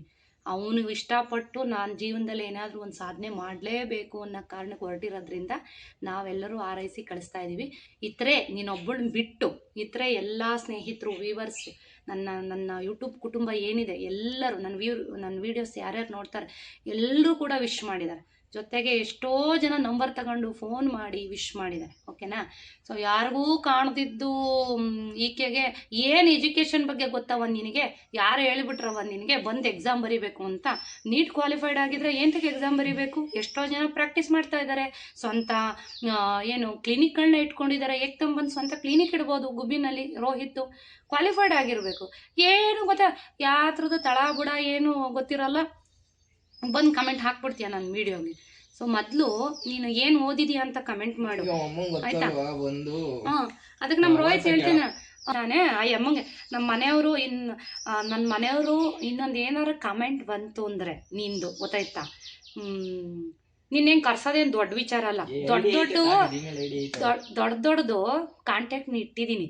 ಯಾರ ಹತ್ರನೂ ಸಹಾಯ ಕೇಳಲ್ಲ ನಾನು. ಸೊ ಯಾವ ಟೈಮಲ್ಲಿ ಏನು ಸಹಾಯ ಕೇಳಬೇಕು, ನನಗೇನಾರು ಸಹಾಯ ಬೇಕು ಅಂದ್ರೆ ದೊಡ್ಡವರೇ ಮುಂದೆ ಇರ್ತಾರೆ, ಆಯಿತಾ? ಒಂದೇ ಒಂದು ಫೋನ್ ಕಾಲ್ ಮಾಡಿದ್ರೆ ಆಯಿತು. ನಿನ್ನೇನು ಕರ್ಸೋದೇನು, ನಮ್ಮ ಗುಬ್ಬಿ ಸ್ಟೇಷನ್ಗೇನು ಕರ್ಸೋದೇನು ದೊಡ್ಡ ವಿಚಾರ ಅಲ್ಲ, ಎಲ್ಲ ಪರಿಚಯ ಇರೋರೆ. ಸೊ ನಿನ್ನ ಮೂದೇವಿ ಮುಖನ ನಾನು ನೋಡಬೇಕು ಅಂತ ಕಾಯ್ತಾ ಇದ್ದೀನಿ. ಇನ್ನೊಂದು ಕಮೆಂಟ್ ಹಾಕು, ನಿನ್ನ ಎಲ್ಲಿಗೆ ತಂದು ನಿಲ್ಲಿಸ್ತೀನಿ ಅಂತ ಮುಟ್ಕೊಂಡು ನೋಡ್ಕೊಬೇಕು. ಯಾಕೆಂದರೆ ನಾನು ಯಾರ ಸಹವಾಸಕ್ಕೂ ಹೋಗಲ್ಲ, ಯಾರ ಸುದ್ದಿನೂ ಮಾತಾಡಲ್ಲ. ನನ್ನ ಸಹವಾಸಕ್ಕೆ ಏನಾದರೂ ಬಂದರೆ ನೀನು ಬೇಡ ಅಂದರೂ ಬಿಡಲ್ಲ ನಾನು, ಪಾತಾಳಕ್ಕೆ 10 ಬಿಡಲ್ಲ. ಯಾಕಂದ್ರೆ ಅಂಥ ಕ್ಯಾಟಗರಿ ನಾನು. ಸೊ ಏನು ಎಲ್ಲದಕ್ಕೂ ಹಾಕ್ತಾಳೆ. ಒಂದು ಸೀರೆ ತೋರಿಸು ಹಾಕ್ತಾಳೆ, ಒಂದು ಒಡವೆ ತೋರಿಸು ಹಾಕ್ತಾಳೆ. ಈಗ ನನ್ನ ಮಗನ್ನ ನಾನು ಮೆಡಿಕಲ್ ಓದಿಸಿದೆ, ನಿನಗೇನು ಕಷ್ಟನಾ? ಫಸ್ಟ್ ನಿನ್ನ ಯೋಗ್ಯತೆ ಇದೆಯಾ ನೋಡ್ಕೊ. ಒಂದು ಹೇಳ್ತೀನಿ, ಓದೋಕ್ಕೆ ಯೋಗ್ಯತೆ ಇರಬೇಕು, ಗೊತ್ತಾಯ್ತಾ? ಏನು ಹೇಳು? ಓದೋಕ್ಕೆ ಯೋಗ್ಯತೆ ಇರಬೇಕು. ಅವೆರಡನ್ನೂ ರಾಯರು ನಮಗೆ ಕೊಟ್ಟಿದ್ದಾರೆ. ನಾನೇನು ಕಷ್ಟಪಟ್ಟಿದ್ದೀನಿ ಅದಕ್ಕೇನು ಪ್ರತಿಫಲ ಕೊಡಬೇಕು? ಭಗವಂತ ರಾಯರು ಕೊಟ್ಟಿದ್ದಾರೆ. ಹುಷಾರಾಗಿರು, ರಾಯರೇ ತುಳಿದು ಬಿಟ್ಟರು ನಿಮ್ಮನ್ನ. ಯಾಕೆಂದರೆ ಹೇಳಿ ಕೇಳಿ ರಾಯರು ಭಕ್ತರು. ನಾನು ರಾಯರು ಭಕ್ತೆಯನ್ನು ಒಂದೇ ಒಂದು ಕಾರಣಕ್ಕೆ ಶಾಪ ಆಗ್ತಾ ಇಲ್ಲ. ಯಾಕೆಂದರೆ ನಿನಗೇನು ಕೊಡಬೇಕು ಅನ್ನೋದು ರಾಯರೇ ಕೊಡ್ತಾರೆ, ಆಯಿತಾ? ನನ್ನ ಸಂಸಾರದ ಬಗ್ಗೆ ನಿನಗೆ ಬೇಡ ತಾಯಿ ತಲೆ ಕೆಡಿಸ್ಕೊಳ್ಳೋದು. ನಾನಿದ್ದೀನಿ, ತಾಯಿ ಆದವಳು ನಾನಿದ್ದೀನಿ, ನನ್ನ ಗಂಡ ಇದ್ದಾರೆ ಇನ್ನೂ ಜೀವಂತವಾಗಿ. ನನ್ನ ಮಕ್ಕಳನ್ನ ಏನು ಓದಿಸ್ಬೇಕು, ಹೆಂಗೆಲ್ಲ ಮಾಡಬೇಕು ಅನ್ನೋದು ನಮಗಿದೆ. ಯಾಕೆಂದರೆ ಪ್ರತಿಯೊಂದು ಪೇರೆಂಟ್ಸ್ಗೂ ಕೂಡ ಅವ್ರದ್ದೇ ಆದಂಥ ಮಕ್ಕಳು ಭವಿಷ್ಯ ರೂಪಿಸ್ಬೇಕು ಅಂತ ಅವ್ರದ್ದೇ ಆದಂಥ ಕನಸುಗಳಿರುತ್ತೆ, ಮಕ್ಳಿಗೂ ಅಷ್ಟೇ. ಸೊ ಅಲ್ಲೇನಾದರೂ ಆಗಲಿ, ಒಂದು ಮಕ್ಕಳು ಒಳ್ಳೆ ಹೆಸರು ತೊಗೊಳ್ಳಿ, ಓದಲಿ ಅನ್ನೋದು ತುಂಬ ಎಲ್ಲ ಪೇರೆಂಟ್ಸು ಕೂಡ, ಎಲ್ಲ ಪೇರೆಂಟ್ಸ್ಗಳು ಅಷ್ಟೇ ಕಷ್ಟಪಡ್ತಿರ್ತಾರೆ ಮಕ್ಕಳನ್ನ ಓದ್ಸೋಕ್ಕೆ. ಅಂಥದ್ರಲ್ಲಿ ಈಕೆ ಬಂದು ಒಂದು ಹೇಳ್ತೀನಿ, ನಿನಗೆ ಮೋಸ್ಟ್ಲಿ ಮಕ್ಕಳಿದಾರ ಇಲ್ವಾ ಅಂತ ಒಂದು ಕಮೆಂಟ್ ಮಾಡು. ಯಾಕೆಂದರೆ ಮಕ್ಕಳಿದ್ದಿದ್ರೆ ನೀನು ಈ ಥರ ಬಂದು ಕಮೆಂಟ್ ಹಾಕಿ, ಮೋಸ್ಟ್ಲಿ ನಿನಗೆ ಮಕ್ಕಳನ್ನೂ ಕೊಟ್ಟಿಲ್ಲ ಅನಿಸುತ್ತೆ ಭಗವಂತ. ಯಾಕೆ ಅಂತಂದರೆ ಬೇರೆಯವ್ರ ಮಕ್ಕಳನ್ನ ನೋಡ್ಕೊಂಡು ಊರ್ಕೊಂಡು, ಅಕ್ಕಪಕ್ಕದವ್ರ ಮಕ್ಕಳನ್ನ ನೋಡ್ಕೊಂಡು ಊರ್ಕೊಂಡು ಈ ಥರ ಕಮೆಂಟ್ಗಳು ಹಾಕ್ತೀಯಲ್ಲ, ನಿನ್ನ ಜನ್ಮಕ್ಕೋಷ್ಟು ಬೆಂಕಿ ಹಾಕ. ಒಂದು ಸ್ವಲ್ಪ ಎಣ್ಣಾಗಿರೋದು ಕಲ್ತ್ಕೊ. ಯಾಕೆಂದರೆ ಇನ್ನೊಬ್ರು ನೋಡಿ ಹೊಟ್ಟೆ ಉರಿ ನೀವು ಒಡವೆ ಹಾಕಿದ್ರೆ ಉರಿ ಪಡ್ತೀಯ. ನಾನು ಮುಂದಿನ ವರ್ಷದಿಂದ ಒಡವೆ ತಗೊಳ್ಳೋದು ಬೇಡ ಅಂತಿದ್ದೆ, ನಿನಗೋಸ್ಕರ ಇದೇ ವರ್ಷ ಇನ್ನೂ 1-2 ಒಡವೆ ತೊಗೊಂಡ್ಬಿಡ್ತೀನಿ, ಗೊತ್ತಾಯ್ತಾ? ನಿನಗೋಸ್ಕರ ಇನ್ನೂ 1-2 ಒಡವೆ ತೊಗೊಂಡ್ಬಿಡ್ತೀನಿ ಎಕ್ಸ್ಟ್ರಾ. ನಿನ್ನ ಯೋಗ್ಯತೆಗೋಷ್ಟು ಮಾನ ಮರ್ಯಾದೆದಿದ್ದರೆ ಇಷ್ಟ ಆದರೆ ವಿಡಿಯೋ ನೋಡು, ಇಲ್ಲ ಮುಚ್ಕೊಂಡು ಸುಮ್ಮನೆ ಇರೋ. ಇದಕ್ಕಿಂತ ಕೆಟ್ಟ ವರ್ಡ್ಸು ನನಗೂ ಬರುತ್ತೆ, ಗೊತ್ತಾಯ್ತಾ? ಯಾಕೆಂದರೆ ನಾವು ಒಳ್ಳೆ ಅಪ್ಪ ಅಮ್ಮಂಗೆ ಹುಟ್ಟಿರೋದಕ್ಕೋಸ್ಕರ ನಾವು ಕೆಟ್ಟ ವರ್ಡ್ಸ್ಗಳನ್ನ ಬಳಸಲ್ಲ, ಅದರಲ್ಲೂ ಸೋಷಿಯಲ್ ಮೀಡಿಯಾದಲ್ಲಿ, ಗೊತ್ತಾಯ್ತಾ? ಹೀಗೆ ಒಬ್ಬರು ಕಮೆಂಟ್ ಹಾಕಿದ್ರು ಪಾಪ. ಈಗ ರೀಸೆಂಟ್ ವೀಡಿಯೋಗಳಲ್ಲಿ ನೋಡಿ ಪಾಪ, ನಾನು ಆಕೆ ನನ್ನ ಸ್ನೇಹಿತೆ ಅಂತಲೇ ಭಾವಿಸ್ತೀನಿ. ನನ್ನ ಅಕ್ಕ ತಂಗಿಯರು, ನೀವೆಲ್ಲ ಯಾರು ಕಮೆಂಟ್ ಹಾಕ್ತಾರೆ ಎಲ್ಲರೂ ಅಕ್ಕ ತಂಗಿಯವ್ರ ಥರ ಭಾವಿಸ್ತೀನಿ ನಾನು, ಆಯಿತಾ? ಯಾಕೆಂದರೆ ಎಲ್ಲ ಹೆಣ್ಮಕ್ಳಿಗೂ ಅವ್ರವ್ರದ್ದೇ ಆದಂಥ ಸಮಸ್ಯೆಗಳಿರುತ್ತೆ. ಮನೆಯಲ್ಲಿ ಏನಾದ್ರು ಸಮಸ್ಯೆ ಇರ್ಬೋದು, ಒಂದೊಂದು ಸಮಸ್ಯೆ ಇದ್ದೇ ಇರುತ್ತೆ. ಪಾಪ ಆಕೆ ಮಗಳು 90 ಮೇಲೆ SLC ರಿಸಲ್ಟ್ ಬಂದಿದೆ. 94, 96 ಎಲ್ಲ ಏನು ಕಳೆಯೋ ಅಂಥದ್ದಲ್ಲ. ಏಕೆಂದರೆ ಆ ಮಾರ್ಕ್ಸ್ನ ತೊಗೋಬೇಕು ಅಂದರೆ ಆಕೆ ಪಾಪ ಮಗಳು ಎಷ್ಟು ಕಷ್ಟಪಟ್ಟು ಓದಿರುತ್ತೆ ಅಂತ ನನಗೂ ಗೊತ್ತು. ಯಾಕೆಂದರೆ ನನ್ನ ಮಗನೂ ಅಷ್ಟೇ ಕಷ್ಟಪಟ್ಟು ಓದ್ತಾ ಇದ್ದ. 96 ತೊಗೊಂಡ್ರು ಶ್ವೇತಾ ಅವ್ರೆ, ಆಕೆ ಪಾಪ ಕಮೆಂಟ್ ಹಾಕಿ ಕಣ್ಣೀರು ಹಾಕ್ಕೊತಾ ಇದ್ರು. 96 ತೊಗೊಂಡ್ರು ಅಕ್ಕಪಕ್ಕದ ಮನೆಯವರು ಬೇಕು ಅಂತ ಗೇಲಿ ಮಾಡ್ತಾರೆ. ಆಕೆ ಪಾಪ ಅವ್ರ ಮಗಳು ನೀಟ್ನ ಬರೀಬೇಕು ನಾನು ಅಂತ ಪಾಪ ತುಂಬ ಕಷ್ಟಪಟ್ಟು ಓದ್ತಾ ಇದೆ. ಈ ಸಲ ಫಸ್ಟ್ PUC ಏನೋ ಸೇರಿಸಿದ್ದಾರೆ ಅಂತ ಅನಿಸುತ್ತೆ. ರಿಲೇಷನ್ನಲ್ಲಿ ಕೆಟ್ಟದಾಗಿ ಮಾತಾಡೋದು, ಇವಳು ಡಾಕ್ಟ್ರು ಓದ್ಬಿಡ್ತಾಳಂತೆ, ಡಾಕ್ಟ್ರು ಓದಿದ್ರೆ 30 ವರ್ಷ ಆಗೋಗ್ಬಿಡುತ್ತೆ, ಇವಳಿಗೆ ಯಾರು ಮೂಸ್ ನೋಡ್ತಾರೆ, ಅವಾಗ ಯಾರು ಮದುವೆ ಆಗ್ತಾರೆ, ಹಾಗೆ ಹಿಂಗೆ ಅಂತ ಆಕೆ ಮನ್ಸಿಗೆ ಬಹಳ ನೋವು ಮಾಡಿದರು. ಪಾಪ ಅವರು ನನಗೆ ಕಮೆಂಟ್ ಹಾಕಿ ಕಣ್ಣೀರು ಹಾಕ್ತಾಯಿದ್ರು. ಸೊ ಯಾಕ್ರಿ ಇಂಥ ವಿಕೃತ ಮನ್ಸ್ಗಳು ನಿಮಗೆ? ನಾಚಿಕೆ ಆಗಲ್ವ ನಿಮಗೆ? ಅಕ್ಕಪಕ್ಕದ ಮನೆಗಳ ಮಕ್ಳುಗಳು ನೋಡಿದ್ರೆ ನಮ್ಮ ಮಕ್ಕಳು ಅಂತ ಭಾವಿಸ್ತೀನಿ. ಯಾವುದೇ ಮಕ್ಕಳು ಹೆಣ್ಮಕ್ಳಾಗಲಿ ಗಂಡು ಮಕ್ಕಳಾಗಲಿ ಓದ್ತಾ ಇದ್ದರೆ ಸೊ ಇನ್ನೂ ಚೆನ್ನಾಗಿ ಓದಲಿ ಅಂತ ರಾಯರ ಹತ್ರ ಪ್ರಾರ್ಥನೆ ಮಾಡ್ತೀನಿ ನಾನು, ಬೇರೆಯವ್ರ ಮಕ್ಕಳಿಗೋಸ್ಕರ, ಗೊತ್ತಾಯ್ತಾ? ನನ್ನ ಮಕ್ಕಳಿಗಿಂತ ನನ್ನ ಮಕ್ಕಳ ಥರನೇ ಬೇರೆಯವ್ರ ಮಕ್ಕಳು ಅವರು ಅಷ್ಟೇ, ತಂದೆ ತಾಯಿಗಳು ಅಷ್ಟೇ ಕಷ್ಟಪಟ್ಟು ಸಾಕಿರ್ತಾರೆ ಮಕ್ಳುಗಳನ್ನ. ಈ ಥರ ಕಮೆಂಟ್ ಹಾಕಬೇಕಾದ್ರೆ ಒಬ್ಬರ ಮನಸ್ಸನ್ನು ನೋವಿಸ್ಬೇಕಾದ್ರೆ ಯೋಚನೆ ಮಾಡಿ. ಯಾಕೆ ಅಂದರೆ ಕರ್ಮ ರಿಟನ್ನು, ನಾವೇನೇ ಮಾಡಿದ್ರೂ ನಮ್ಮ ಕರ್ಮಕ್ಕೆ ಕೌಂಟ್ ಆಗ್ತಾ ಇರುತ್ತೆ. ಒಂದು ಸುಳ್ಳು ಹೇಳೋದಾಗಲಿ, ಒಬ್ಬರನ್ನ ನಿಂದಿಸೋದಾಗಲಿ, ಒಬ್ಬರನ್ನ ಹೀಯಾಳಿಸೋದಾಗಲಿ, ಒಬ್ಬರ ಮನಸ್ಸನ್ನು ನೋವು ಮಾಡೋದಾಗಲಿ, ಒಬ್ಬರಿಗೆ ಕೆಟ್ಟದ್ದು ಮಾಡೋದಾಗಲಿ, ನಾನು ಚೆನ್ನಾಗಿಲ್ವಲ್ಲ ಸೊ ಅವರು ಹಾಳಾಗಿ ಹೋಗ್ಬಿಡ್ಲಿ ಅಂತ ಬಯಸೋದಾಗಲಿ, ಇದೆಲ್ಲ ತುಂಬ ದೊಡ್ಡ ತಪ್ಪು. ನಮ್ಮ ಕರ್ಮಕ್ಕೆ ನಾವು ಹೋಗ್ತಾ ಇರ್ತೀವಿ. ಸೊ ಇದನ್ನು ನಾನು ಹೇಳಲ್ಲ, ರಾಯರು ನಿನಗೇನು ಕೊಡ್ಬೇಕು ಅದನ್ನು ಕೊಡ್ತಾರೆ. ಯಾಕೆ ಅಂತಂದರೆ ಎಷ್ಟು ಈಸಿಯಾಗಿ ಬಂದು ಕಮೆಂಟ್ ಹಾಕ್ಬಿಡ್ತೀಯ. ನನ್ನ ಮಗನ್ನ ನಾನು ಓದ್ಸೋಕ್ಕೆ ಎಷ್ಟು ಕಷ್ಟಪಟ್ಟಿದ್ದೀನಿ ಗೊತ್ತಾ? ನಾನು ಪಡ್ತಿರೋ ಕಷ್ಟದಲ್ಲಿ 5 ಪೈಸದ ಕಷ್ಟ ನೀನು ಬರಲಿಕ್ಕೆ ಸಾಧ್ಯ ಇಲ್ಲ. ಅದಕ್ಕೆ ನೀನು ಯೋಗ್ಯತೆಗೆ ನೀನು ಅಲ್ಲೇ ಲೋ ಲೆವೆಲಲ್ಲೇ ಇದೆಯಾ ಅನಿಸುತ್ತೆ. ಯಾಕೆಂದರೆ ಕಂಡ ಹೆಣ್ಮಕ್ಳುಗಳಿಗೆ ಯೂಟ್ಯೂಬ್ನ ನೋಡಿಕೊಂಡು ವೀಡಿಯೋಗೆ ಕೆಟ್ಟ ಕಮೆಂಟ್ಗಳನ್ನ ಹಾಕ್ಕೊಂಡು ಅವ್ರ ಮನಸ್ಸಿಗೆ ನಿಂದನೆ ಮಾಡೋದು. ನಿನ್ನಂಥರ ನಾಯಿಗಳನ್ನ ಯಾರು ಮನಸ್ಸಿಗೆ ತೊಗೋತಾರೆ? ನನಗೆ ಇನ್ನೂ ಕೆಟ್ಟದಾಗಿ ಬಂದ್ಬಿಡ್ತಿತ್ತು ಬಾಯಿಗೆ, ಹೋಗ್ಲಿ ಅಂತ ಸುಮ್ಮನೆ ಇದ್ದೀನಿ.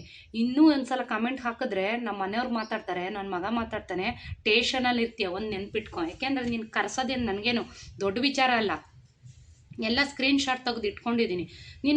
ನನಗೂ ನೀನು ಮೂದೇವಿ ಮುಖ ನೋಡಬೇಕು ಅನ್ನೋದಿದೆ. ಯಾಕೆಂದರೆ ಬೇರೆ ಹೆಣ್ಮಕ್ಳಿಗೆ ಹಿಂಗೆಲ್ಲ ಕಮೆಂಟ್ ಹಾಕ್ತೀಯಲ್ಲ, ಕರೆಸ್ತೀನಿ ಟೇಷನ್ಗೆ. ಯಾವ ಥರ ಮೂದೇವಿ, ನೀನು ಅದೇ ಹೇಳಿದ್ದು, ನಿನಗೆ ಶ್ರೀದೇವಿ ಅಂತ ಹೆಸರಿಡೋಕ್ಕಿಂತ ಮೂದೇವಿ ಅಂತ ಹೆಸರಿಟ್ಬಿಡ್ಬೇಕಾಗಿತ್ತು. ಯಾಕೆಂದರೆ ಸಾಧ್ಯವಾದರೆ 4 ಜನಕ್ಕೆ ಹೆಲ್ಪ್ ಮಾಡು ಮಾತಾಯಿ, ಆಗಲ್ಲ ಅಂದರೆ ಮುಚ್ಕೊಂಡು ಸುಮ್ಮನೆ ಇರು. ಅವ್ರ ಪಾಡಿಗೆ ಅವ್ರು ಏನೋ ಜೀವನ ಮಾಡ್ತಾ ಇರ್ತಾರೆ.